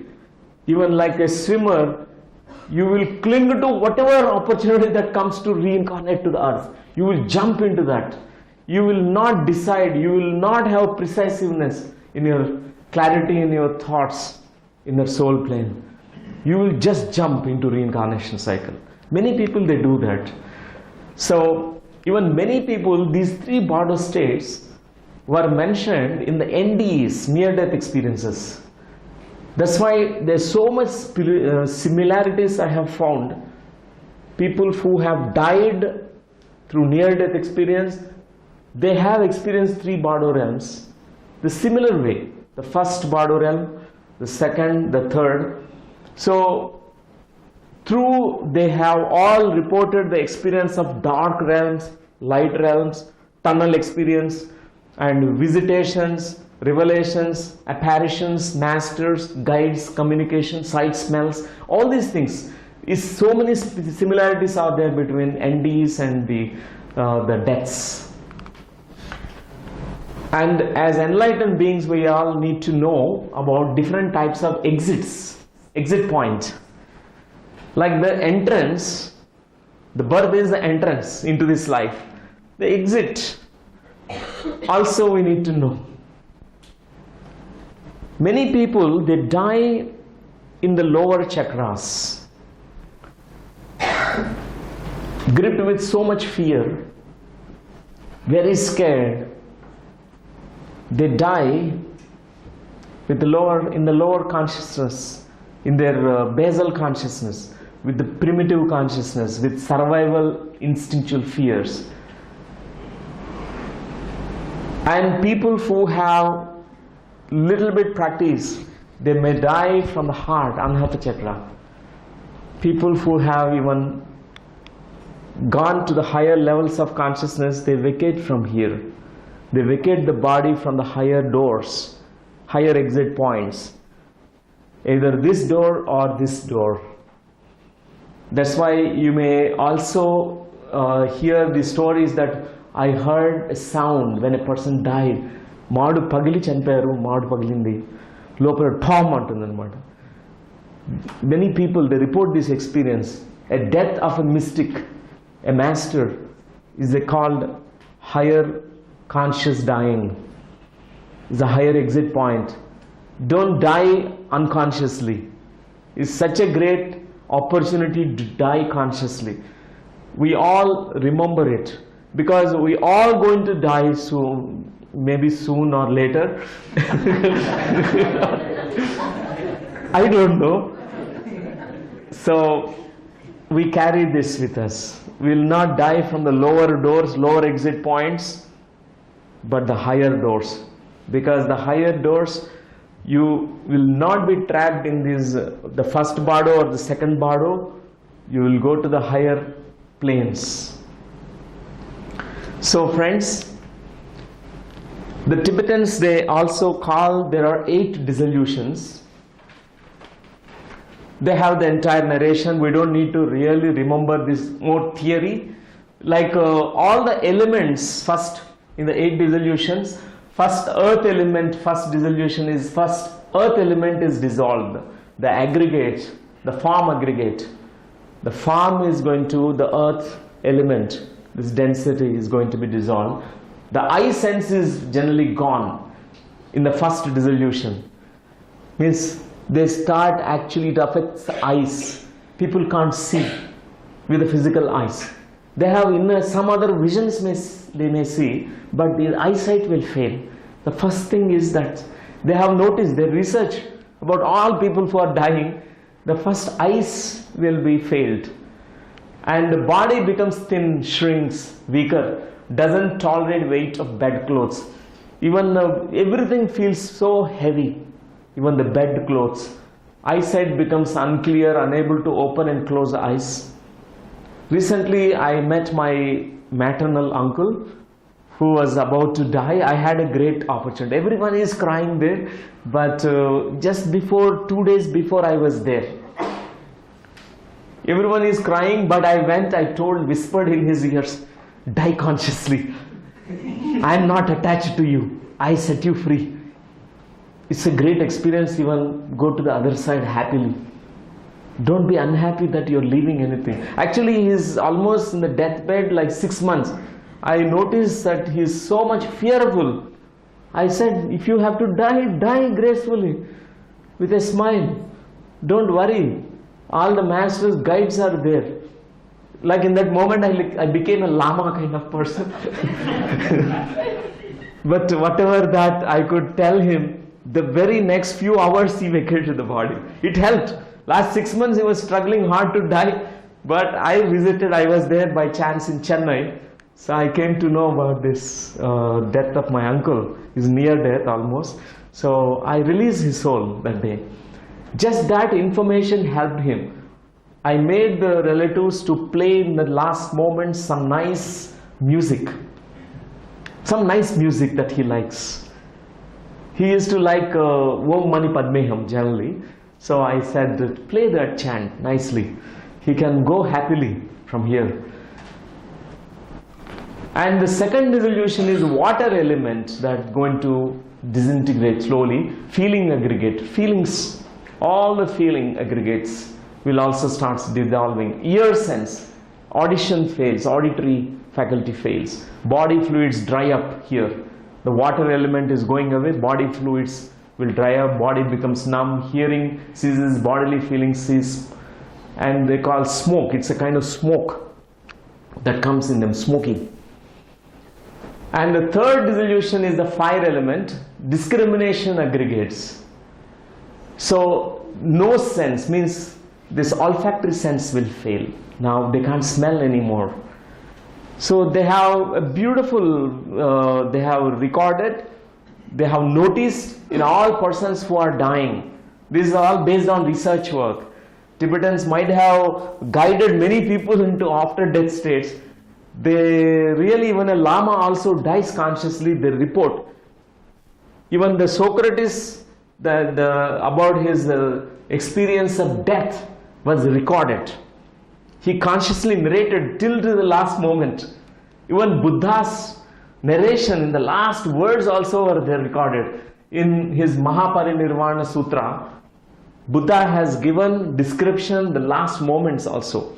Now I am entering into the first dhyana state, second, third, fourth, fifth. I am now becoming infinite state. I am most expansive now. My time limitations are dissolving. He reported the Mahaparinirvana Sutra. Now I am Anatta, I am collective now. I am no more any form. I am formless being. I am not going to speak next moment. When Buddha died, people thought, initially many disciples thought, oh, he is such a great one. How can he die like a humble, like a human being? Why not? He told that even gods, demigods, semi-gods, to all, every person, sentient beings have to die. So it's so natural to die, even a great one, enlightened one. But there is a way that he vacated the body, Mahaparinirvana Sutra. He took the reclining Buddha posture. He was on the right side, his hands stretched on his lower limbs, and his knee little bit bent, and he was actually taking breath, and Ananda was there, and all his main disciples, 80 people were there gathered, and he was narrating. He was telling about, from today, all of you, when I go, so far you are all called as friends to each other, but from now onwards, all the senior monks here will be given respect. They will be called as reverend monks, or because they are seniors. You carry this torch of enlightenment, whatever the teachings, you practice it, you spread it, share it with everyone. So he reported the conscious dying process. All the enlightened beings, it's not unconscious death, it's conscious dying. So they all have this kind of experience which reported. The third dissolution, digestion ceases, forget life's affairs completely, inhalation weak, exhalation strong, smell ceases, can't remember names, it sparks, they call sparks, some sparks comes. The fourth, the wind element, composition factors aggregate, tongue and body senses, breathing ceases, winds move to the heart, because the wind element, it also going to stop now. Body can't move, taste and touch cease, lose awareness of external activities, etc. Dying flame, the fourth dissolution, it's called dying flame. And the fifth dissolution, consciousness aggregate, winds above heart enter into central channel. This central channel, they call it as Sushumna Nadi, or the spinal cord.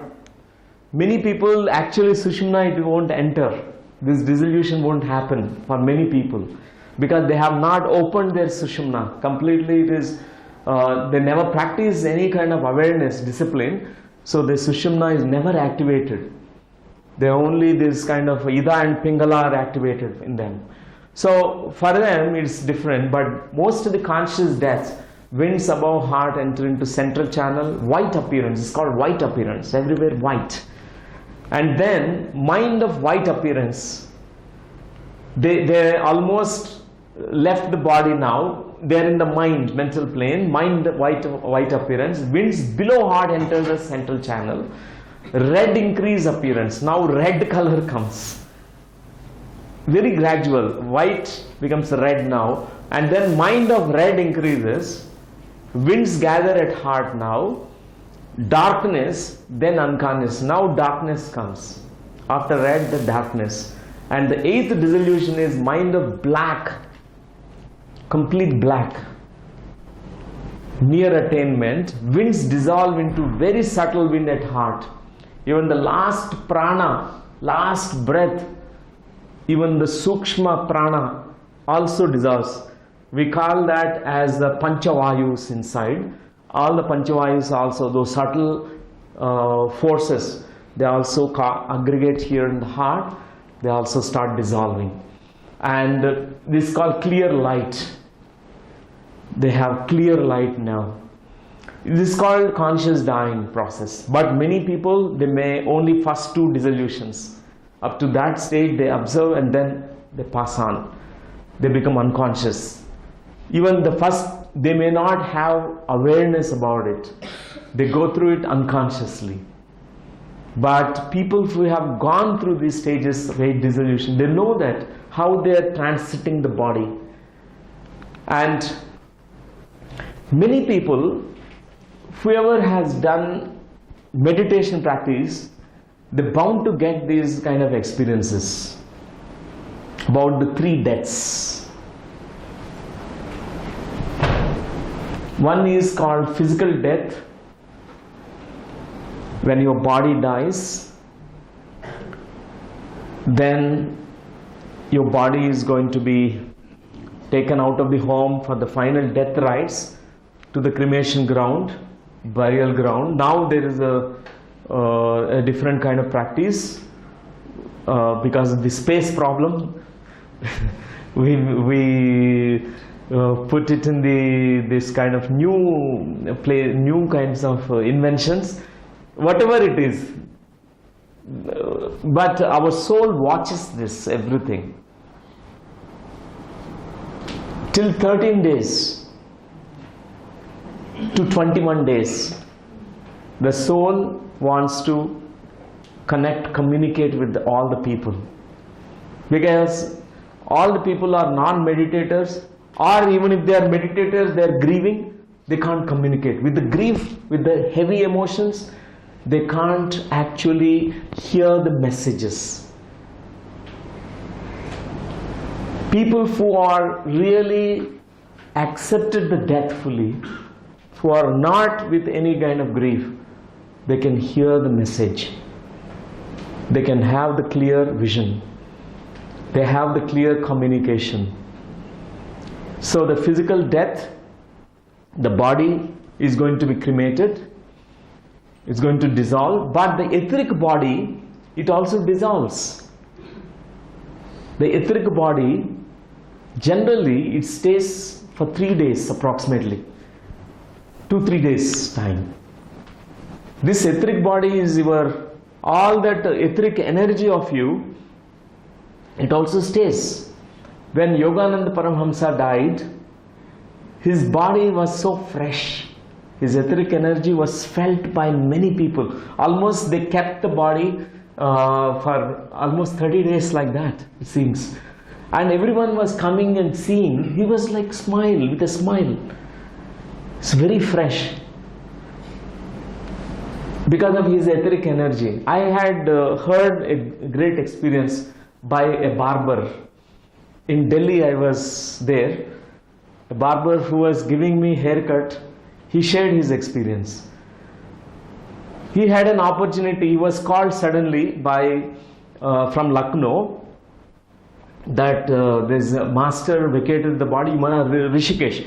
This master vacated the body, no one is available, you come as a barber. You must do some kind of makeup Generally, when we die, we do some makeup also for the person. So the master is Mahesh Yogi, Maharshi Mahesh Yogi. When he died, so this barber was called. He was there to arrange his hair a little bit. So many people, almost million people have come for his cremation. So all from abroad, everyone was coming. He was there for 3 days with him. And he was never a meditator, never done any sadhana, but that 3 days has changed his life completely. Such an awareness has come, such an enlightenment happened in him, because the conscious presence. He said that when I was combing his hair, even to the dead body, I felt he was alive. When his hair I could feel, his skin was speaking, every cell in his body, because he was feeling, touching the etheric body of him. Generally, any meditator, when they die, the etheric body is so strong, people can feel the presence. They emit the light. Great light is going to be emitted by them. Generally, it is felt in the cremation grounds, burial grounds, as Korividayalu.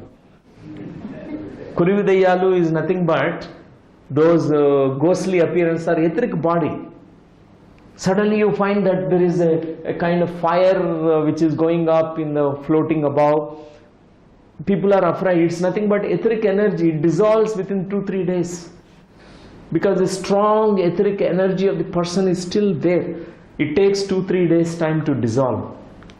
So this is about the physical death. Then the astral death happens.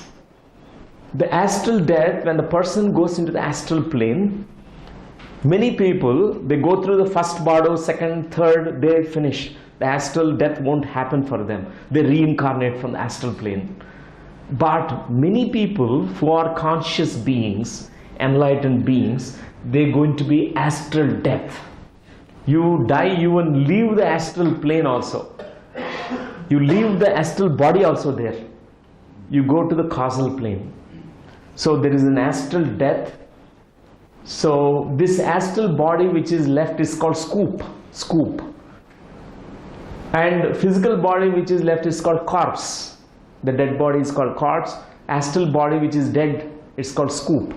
And then we go into the causal plane, and a conscious higher being also have a certain death. It's called causal death.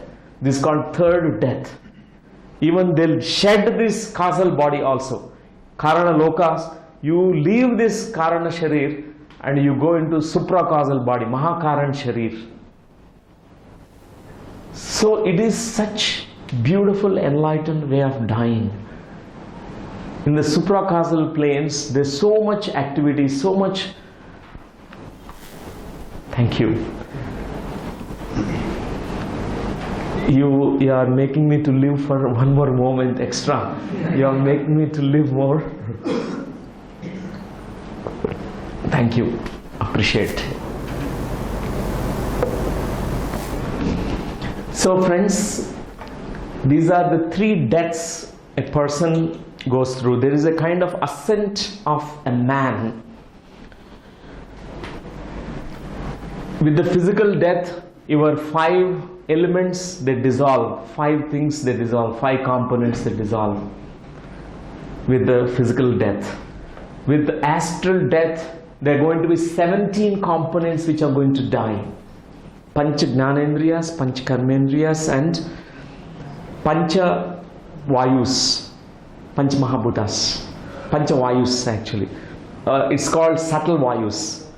Those things, Upavayus, they are also going to disintegrate. This is called 17 elements. And also apart from this, Manas and Buddhi. Manas and Chit, these 2 things also dissolve in the astral death.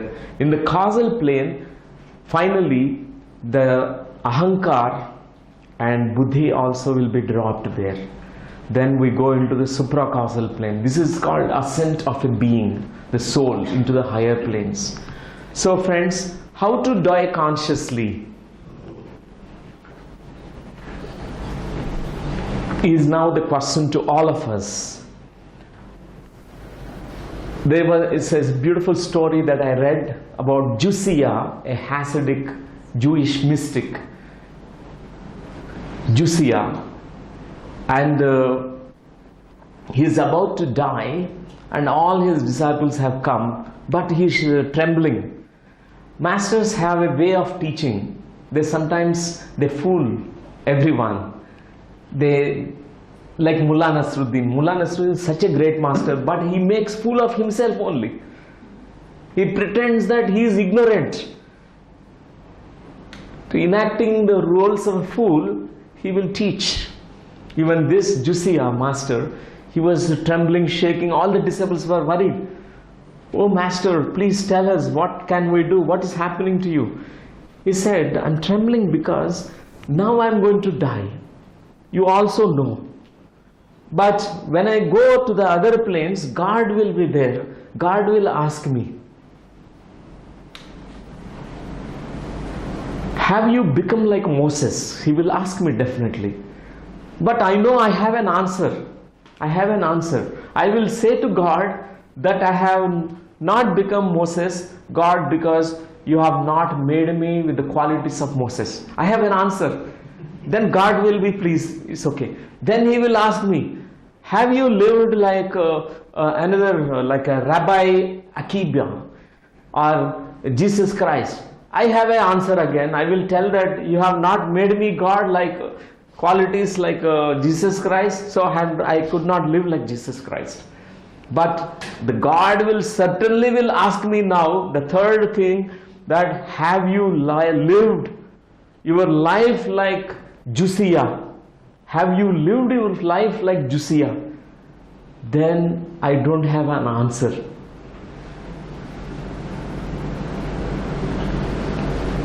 People are not living their lives.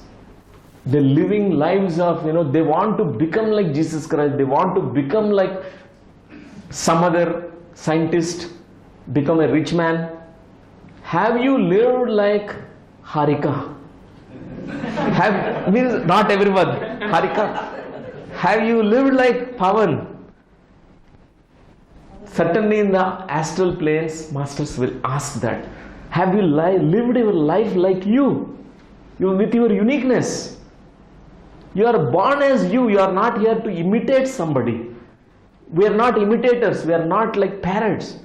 We are born original people. We are original beings. Why imitation? No imitation. You are you. Live like you. Have you lived your life? And Josiah was actually telling that to disciples, that live like you. Don't be like me, imitating me. Participate, dance fully. Every single moment, life be a celebration and death be a celebration. And another master, EQ, another Zen master, there is a beautiful way they teach to the disciples. Even the death becomes the teaching for them. So EQ was about to die, and he called all his disciples. He said, I want all your advice today, because I'm going to die, but I don't want to die with imitation like others. Most of the people die in the bed like that. I want to die differently. So do you have a senior monk, you have an advice? The senior monk said, I have not seen people dying in a standing posture. Why don't you die in standing posture? But immediately he also came to know, oh, one Zen master died conscious. Then this EQ said, I don't want to be the like second person. I want to be the original. I want to die differently, not like same stereotypic death. And like that, everyone was giving, and finally somebody suggested, why don't you die in Sirshasana, your head down? Nobody has attempted this. So he tried that. He said, now I'm going, tata bye bye, in Sirshasana. That moment the whole crowd came, and also the elder sister of this Zen monk, she is also a great Zen master, elder sister. She also came. All the people said, why we don't know whether he really died or not. He is doing Shirshasana, he is not moving, he is not breathing, but please help us something to know about him. Then elder sister shouted, Ikkyu, you are behaving funnily even here. Can't you behave normally?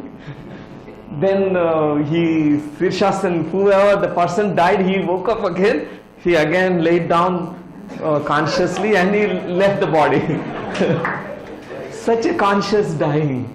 Zen masters have a beautiful way of teaching. Even the death is such a laughter, lot of laughter, comedy for them. It's not a tragedy. Death is comedy. Death is a beautiful experience. Celebration. So friends, today we really accept death completely as part of a greater destiny. Everyone's death. For example, right now if somebody is here who is dead, can look into the eyes of the dead. The person may be very closest to you who died in the past, whom you witnessed, whom you lost. Through the eyes, look, have you accepted the death fully? Very important, because we hold the grief. We hold a lot of grief in us. There must be a certain kind of emotional attitude or spiritual insight that everyone needs to develop in order to actually end the grief in us, where we are also becoming enlightened beings. We reach to the level of acceptance. Highly recommend the work of Elizabeth Kubler-Ross, who has written a book about death and dying process and grief process. Said about this entire process of dying in 5 stages. When the death happens, a person goes into different emotional states. The final state is called actually acceptance. But first stage is called denial. We deny that the death happened. We deny, oh no, the person is still alive, person is living me, person is there, person is here. We don't accept it. Then we try to bargain, the second stage called negotiation. We say to God, negotiate with God, do something, bring me my friend back, my mother back, my father back. I am able to, I will give anything to you. Take me away, but bring my friend back. Bargaining. Then anger. You are angry at God. Very angry. Then you go into depression stage. You will be utterly depressed. Nothing is working. You are depressed. The part of the grief process is depression. We go into a kind of black hole. Then finally the 5th stage is called acceptance. This acceptance stage, a person comes out of the grief. They come into a state of resolution, reconciliation. They completely embrace the death, accept the destiny of the person who vacated the body. You don't have any interference in their acceptance, in their death. No resistance. You accept the death as it is. So friends, it's a beautiful process. How you die and how you also accept the death of your loved one is also very important. It's also important for the other person, the soul who has left the body, to go to the higher planes. You need to completely set them free. Let them go. So, meditation is a great preparation for our death. Meditation is actually dying to our own old self. Whenever you meditate, you are dying only. And you are coming back with a life force, new life. Even our body cells, if you look deeply, you will come to know that death is right now happening. Your body cells are dying every single moment, and the new cells are born. You need to embrace the life and death equally. Not to cling to the life, not to cling to the death. Then we fall into truth. Truth is much greater than life and death.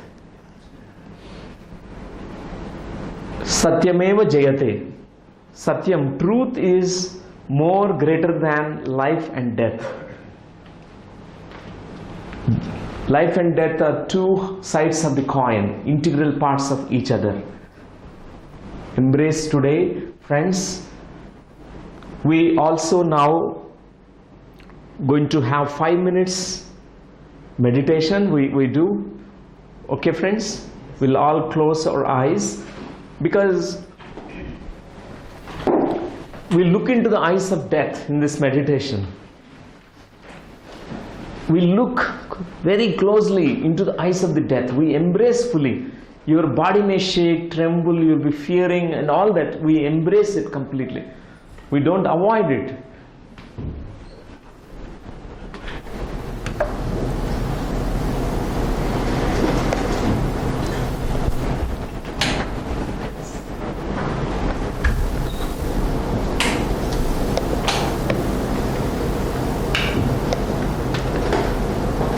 Sit comfortably.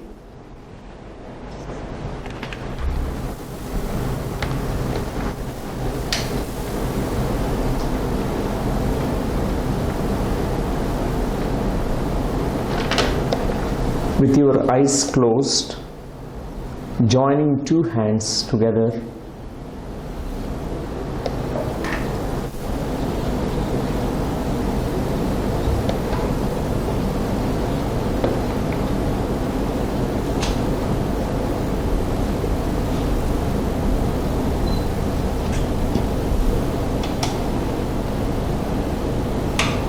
And observe the breath. Notice your inhalation and your exhalation.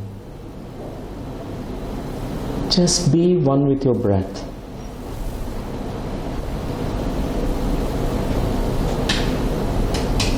Doing nothing.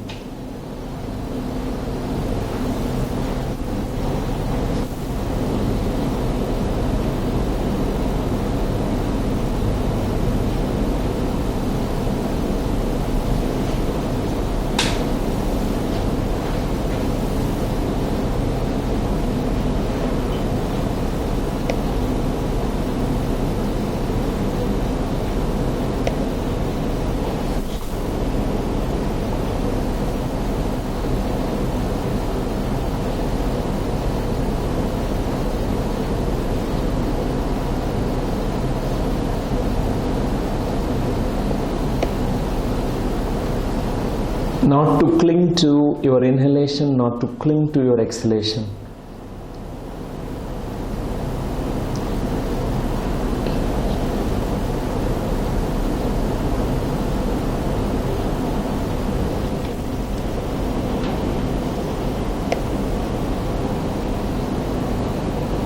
Totally mindfulness of your breath.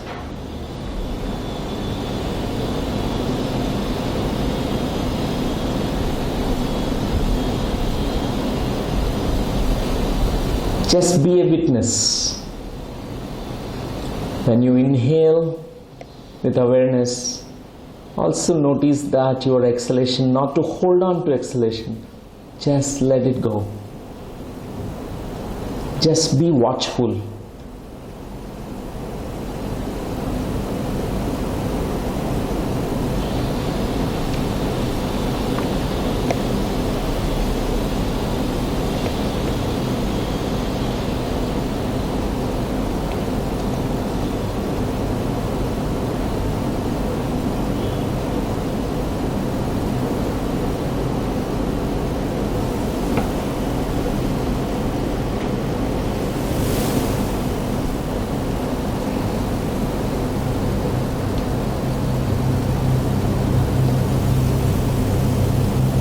Just be watchful.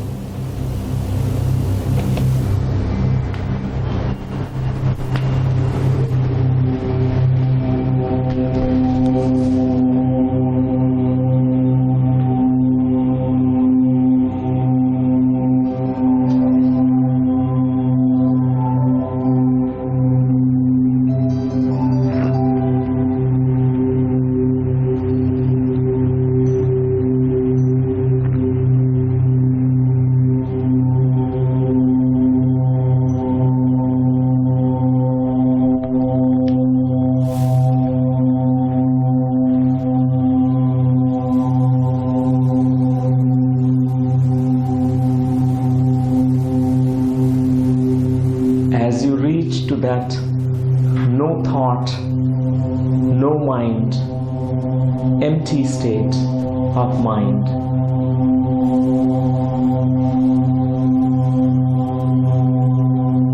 I would like you to look deeply into life and death as the two sides of the coin.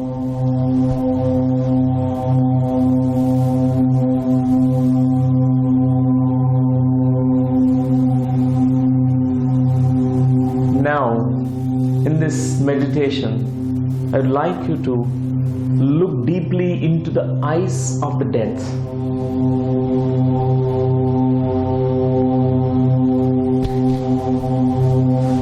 Just look deeply into the death.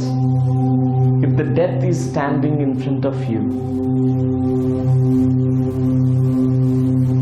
if the death acquires a form and shape, in what form, what shape you would perceive the death as?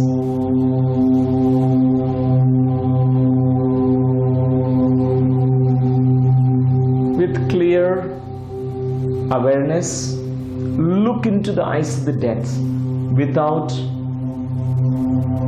any kind of fear. Even if there are traces of the fear, if the mind is fearing, just overcome that fear with your awareness.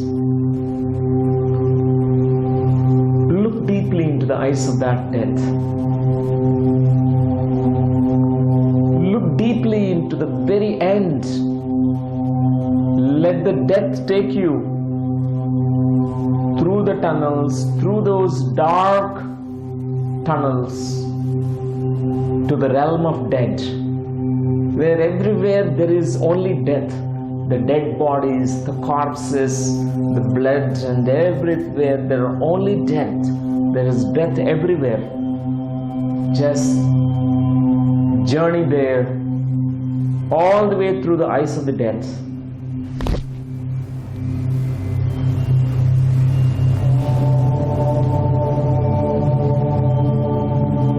Not fearing, but very aware. With a certain awareness, look deeply into the death, into all the people who died before you, all the deaths that you have witnessed in the life, all those dead people there. It's the realm of dead. Face the death now with courage, with fearlessness, with full of awareness. All the people, even known, unknown people, there are only death there completely. Embrace it fully, accept it fully. Even those people whom you could not accept their death so far, through the eyes of the death now, look into their eyes, where you are saying to them, I accept the death of you as it is. Out of ignorance, I was resisting, I was not accepting the destiny, the greater destiny, the destiny of you.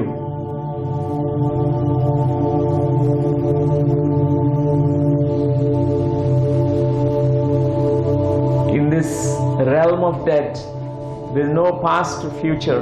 Everything is simultaneous in this plane of Bardo. I would like you to now see your own dead body there, the future dead body of you.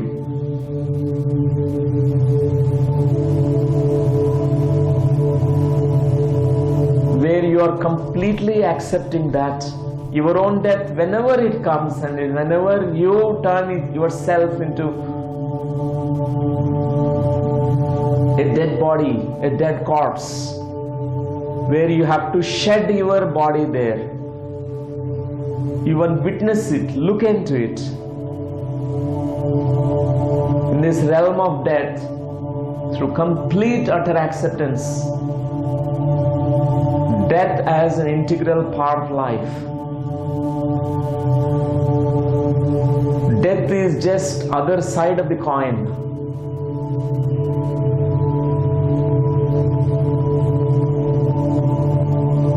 Let the death be your wise advisor. Let death be your constant companion and friend.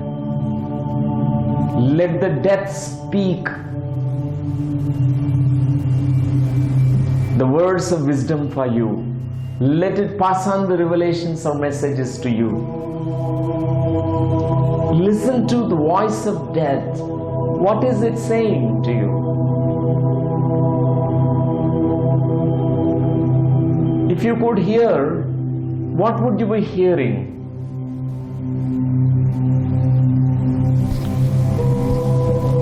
If you could experience this death, this very moment, what would you be experiencing?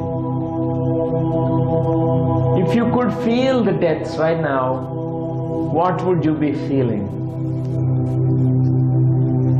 Put yourself into the shoes of the death.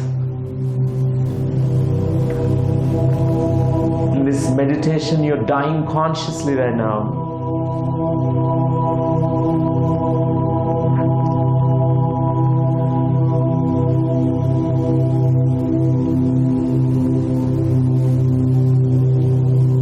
Let the insights come from this death.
Last 3 minutes.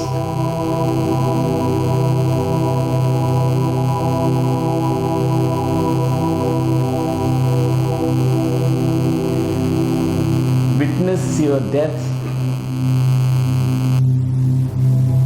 Listen to the voice of the death. What is that message that you can bring from the world of death? What it advises you?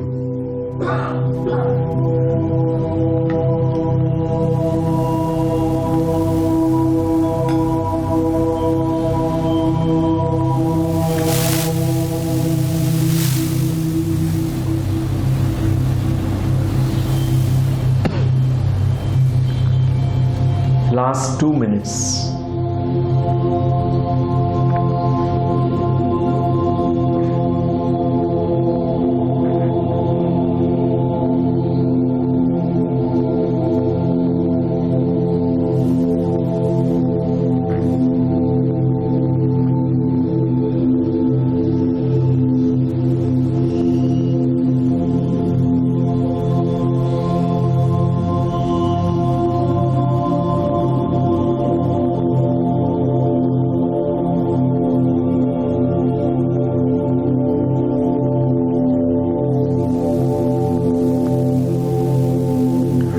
the realm of death, carrying the messages, insights, wisdom from the death.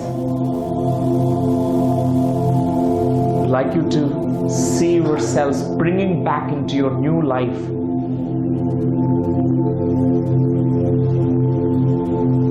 Look at your body being cremated, offered to the fire, consumed by the fire, disintegrating into the 5 elements of nature. The heap of ashes, from those ashes you are springing back, resurrecting like a phoenix rising from the ashes. I'd like you to witness this. You are that awareness. You are that consciousness which never dies, never born. It experiences things.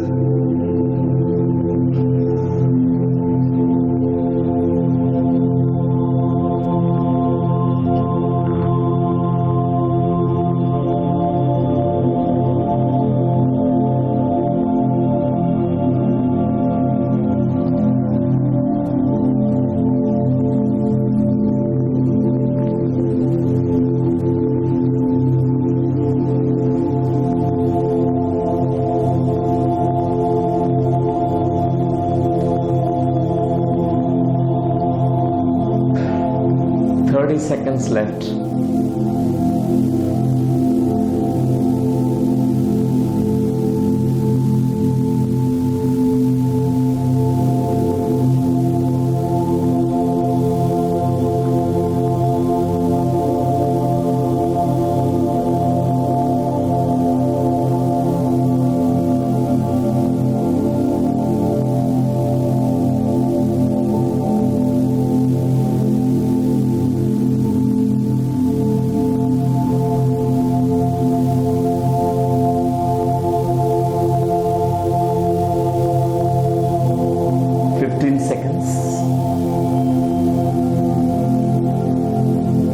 Awareness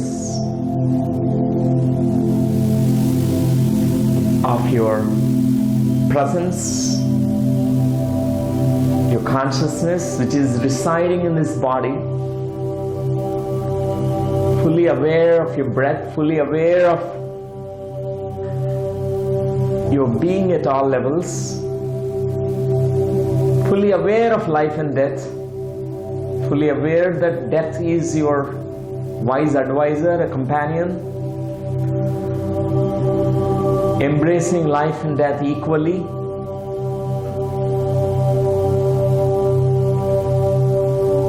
Last 5 seconds, transcending into the truth that I am deathless awareness,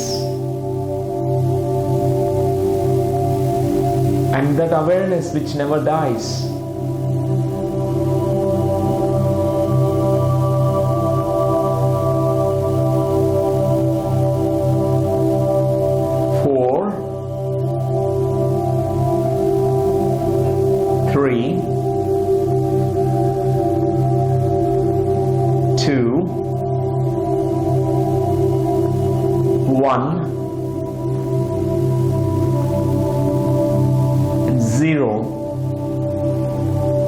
Okay, friends, whenever you are ready, you may start slowly opening your eyes.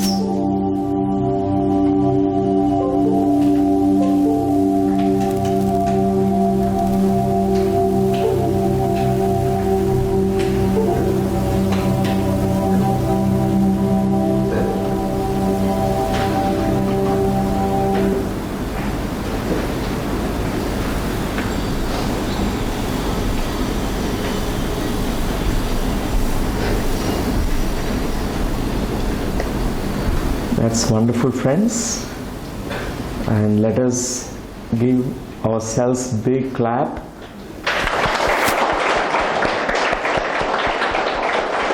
And for knowing about the science of dying, the art of dying, and the few 3 sharings we have. Anybody who want to? Yes. Yes, Adi.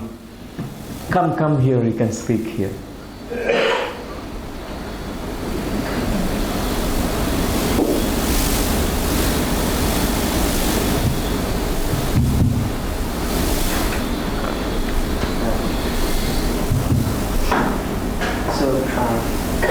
Yeah, maybe closer to your mouth. Direction like this. Yeah. When you were guiding in the meditation. Yes. And, you said to look at the other side. I could find like an abayas, like a lot of happiness there. Lot of happiness there in the realm of death. Yeah. Yeah. And I asked the death, the message. It was the lesson completed. Ah. Yeah. And I moved into that abayas. So so much is there to learn. Right. So my journey continues. Continues even from there. Yeah. And I'm just like it's a vastness that I felt. Vast. Wow. Wonderful, wonderful, Adi. Thank you.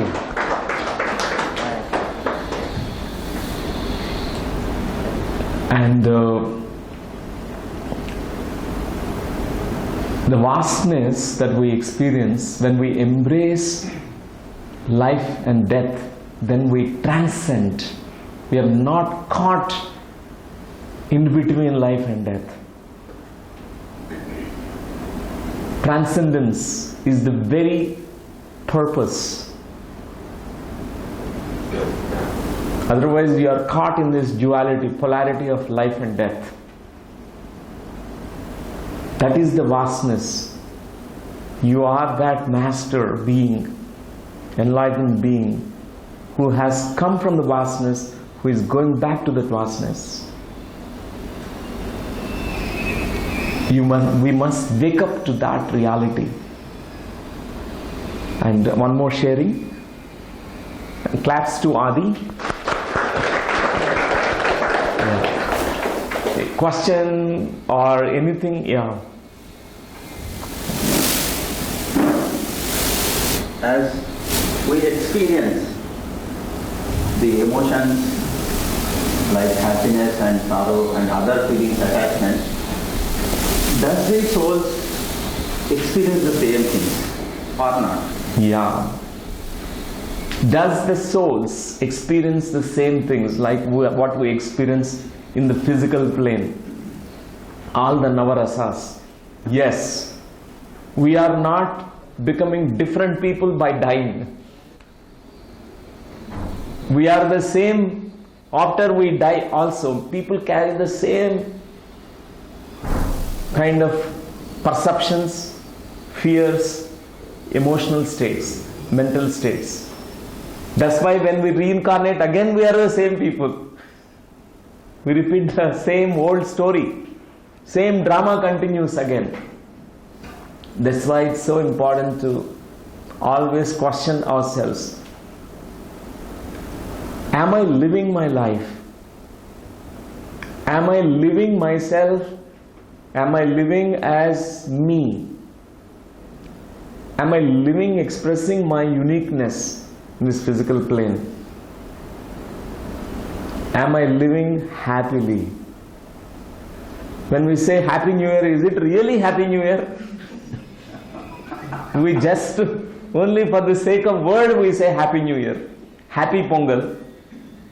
Whether truly are living it here, that is the question. That we need to carry. We must really, that's the very purpose. We are born here. Those who have transcended, who are awakened, enlightened, they embrace real life, joy, everything. They carry it even after death also, the same fragrance. It is the same ecstasy, same dance. It continues. Thank you. Yes, Anand. Sir ఒక experience share. చెప్పు. 2 days back dream వచ్చింది అనమాట. 5 o'clock నిద్ర లేచాను, మళ్ళీ అలానే పడుకున్నాను అనమాట. ఆ డ్రీమ్లో నేను నాతో పాటు ఇంకా 4 friends చనిపోయాము అనమాట. నా బాడీని ఒక నీడిల్తో కుట్టేస్తున్నారు. తర్వాత నా బాడీని అందరినీ చూస్తున్నాను నేను. నా నోరు తెరిచి నా నోట్లో గ్లాస్ పెట్టారు, ఎంటీ గ్లాస్. అదంతా చూస్తున్నాను. దాని తర్వాత ఫోన్ తీసుకొని వన్ ఆఫ్ మై ఫ్రెండ్, అతను చనిపోలేదు, ఆయన యాస్ట్రల్ బాడీతో నేను మాట్లాడుతున్నాను, ఫోన్లో చెప్తున్నాను. ఆల్వేస్ నువ్వు డబ్బు మీదే కంప్లీట్గా నీ ఫోకస్ అంతా ఉంచావు, ఎప్పుడైనా కానీ సంభవించవచ్చు, దయచేసి నీ సోల్ పర్పస్ గురించి కూడా కొంచెం ఆలోచించు, నేను వెళ్తున్నాను, నా గైడెన్స్ నీకు ఎప్పుడు ఉంటుందని నా ఫ్రెండ్తో నేను చెప్తున్నాను. నేను అది నిద్ర కాదు, అట్లా అని కంప్లీట్ లఘువుగా కూడా లేను. దెన్ కళ్ళు తెరిచాను అనమాట స్లోగా. అది నిజంగా చచ్చిపోయినట్లు అనిపిస్తుంది నాకు. నాకేమో ఒక్కసారిగా షాక్ అయిపోయాను అనమాట. అదే ఇంకా నేను ఏం చేయలేదు, అప్పుడే చచ్చిపోతున్నాను ఏంటి, ఇంకా చెప్పాలి కదా, అలా అనిపిస్తుంది అనమాట. అయితే నాకు అర్థం కాలేదు. నోట్లో మామూలుగా బియ్యము అనుకుని ఎవరైనా నేను చూసాను, కానీ నా నోట్లో గ్లాస్ ఉందేంటి అనేసి మెడిటేషన్లోకి వచ్చినాను. అప్పుడు ఆ మెడిటేషన్లో వచ్చిన మెసేజ్ ఏంటంటే, గ్లాస్ ఇస్ నా శరీరం, ఇది గ్లాస్. మనము టీ పోస్తే అది టీ గ్లాస్ అవుతుంది, వాటర్ పోస్తే వాటర్ గ్లాస్ అవుతుంది. సో నీ పర్పస్, నువ్వు ఏదైతే వచ్చావో నీ పర్పస్ ని వేగవంతం చెయ్యి అని నాకు message. Beautiful. Wow. This body is a container. This container, whatever you put, it becomes that. Container is lost. You are not lost. Whatever is contained in the container, it will be there. And this kind of conscious death that you have witnessed in the dream state, it becomes a wise teacher to us. It makes you become more conscious about your purpose, what you want to do now. So that's beautiful experience, and thank you for sharing. So friends, Banu, one more sharing. I have a question. Yeah. By being aware about death all the time, always thinking about death, feeling about death, and there is one more thing called law of attraction. Right. Okay. Yeah. Awareness of the death doesn't mean that you focus all the time, think about the death. Awareness of that any moment a person's life can be gone, it's going to disappear, is what you carry as an awareness. Law of attraction here will not work for people who transcended. Law of attraction pertains to those people who are still in the jewel plane. There is a different law of attraction which is called spiritual law of attraction, which works there. In the spiritual law of attraction, your deepest intent that works there. Your intent here is not to attract the death or to die now. Your intent here is you are actually taking an advice from the death. You are looking into the eyes of the death, knowing that death can come to me and I am wasting my life. I have not participated, I have not lived my life. Whatever this earth adventure, I have not yet fulfilled my purpose here. I am going to die with such emptiness. We realize about it. That's what this advisor will tell us. So those who are awakened being, this law of attraction that we attract, it will not happen. The deepest intent is the spiritual law of attraction.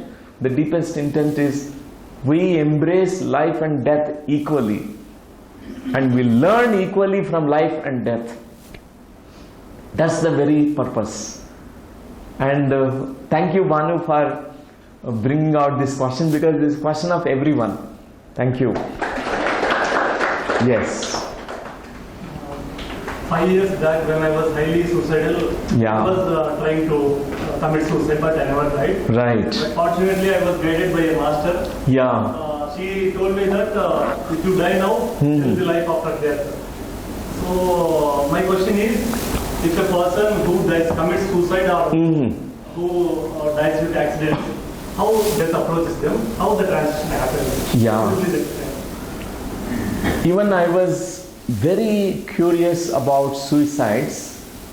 One of my future projects work in psychology of the suicide. I'm already doing a lot of study about this, suicides, what's happening spiritually. And my perception about suicides is people who are losing their purpose, the meaning of existence, through certain kind of loss that happens. It could be any loss. Loss of family members, loss of love, loss of money, loss of this, loss of purpose, any kind of loss. They lose hope, they lose purpose, then they want to end their life. And second thing is, those who are very sensitive people, very sensitive, I mean spiritually sensitive people also, they have highly prone to suicidal tendencies. And in this society, it is like everyone, they are very insensitive. The whole crowd is very insensitive. They don't know what to speak, how to behave. And they don't know that such behavior, such words will hurt people. They can wound others with their words. The way they look at things, the way they behave, it can be very, very harming and hurting. People who are very sensitive, they're very prone. That's why I have a respect for even people who commit suicides, because it's not so easy to commit suicide. It needs certain courage. Very courageous people, they actually, I must even clap for them. Generally we say different things. They have done a lot of papa. We put a black mark on them, but we must even honor such deaths. But doesn't mean I'm encouraging suicides. But in Japan it happened, one spiritual group, the master said, there is a greater life there. Here this is illusion, this is density.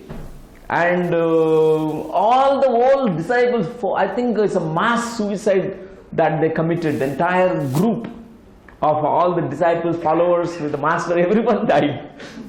I'm not telling that. People who really fall in love with the truth, neither they cling to the life nor to the death. For them both are equal. They live like a river. They flow like a river.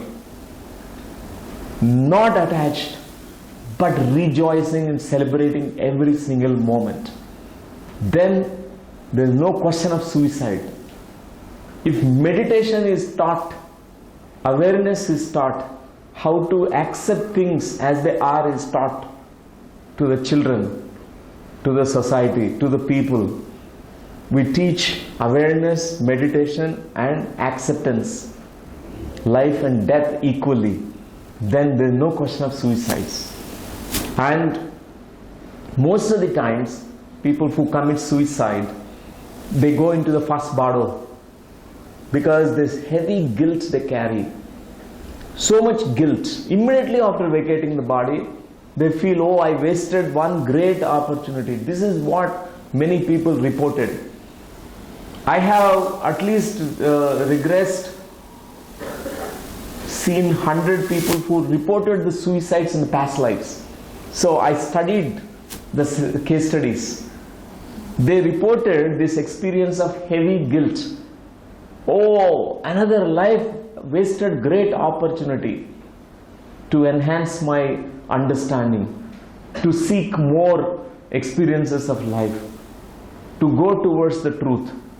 So this is what many people they reported. They will be trapped in that kind of astral plane, particularly the lower dense astral planes, for a long time.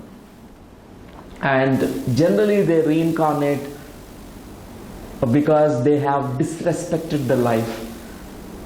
They come for a moment here, like in the womb for 3 months, and they are stillborn.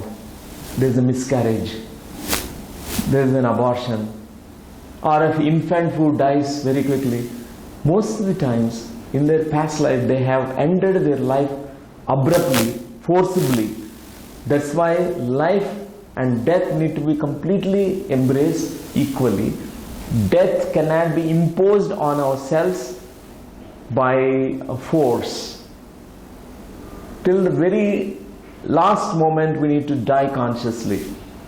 Even enlightened being, for example, even if the body has tremendous pain, there is a practice called by doctor medical community euthanasia, where the person voluntarily says, doctor, please give me an injection poison and I want to die.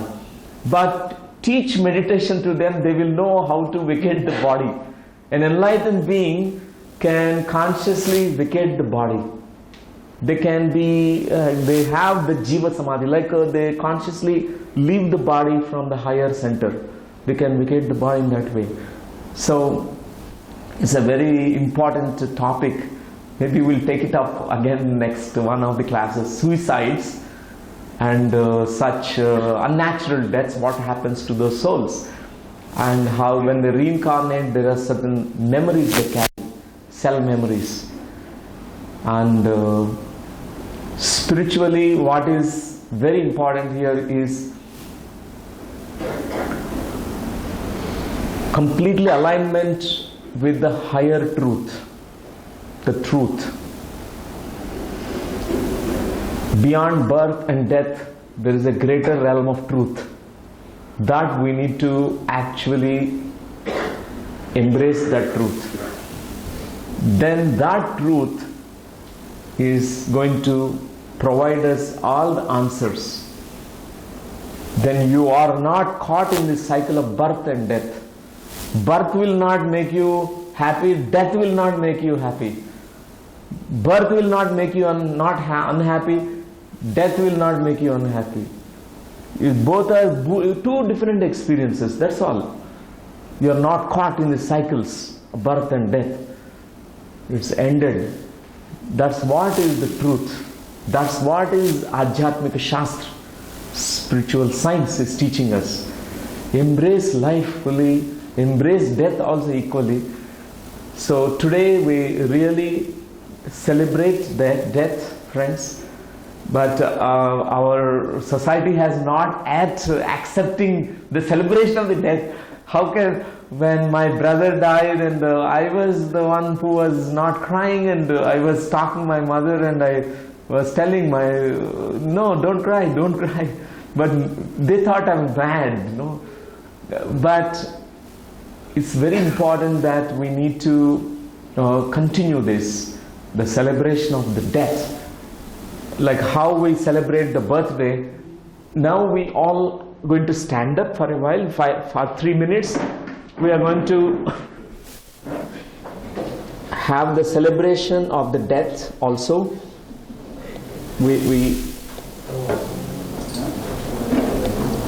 You are going to celebrate your own death.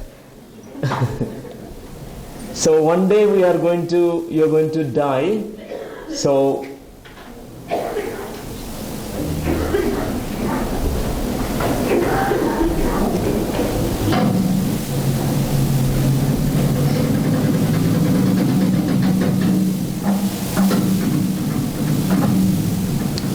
friends, think that your dead body is lying down there and you are dancing, just moving. Just move your body with the drums. Drums always very good. Like how you birthday everyone sings, why not your death day also? Even that future death day we completely celebrate. Maybe can you increase the volume of this? Loknath.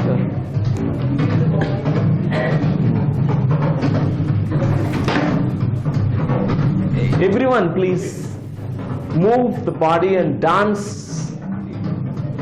When you can dance for the death, you can dance for the life also.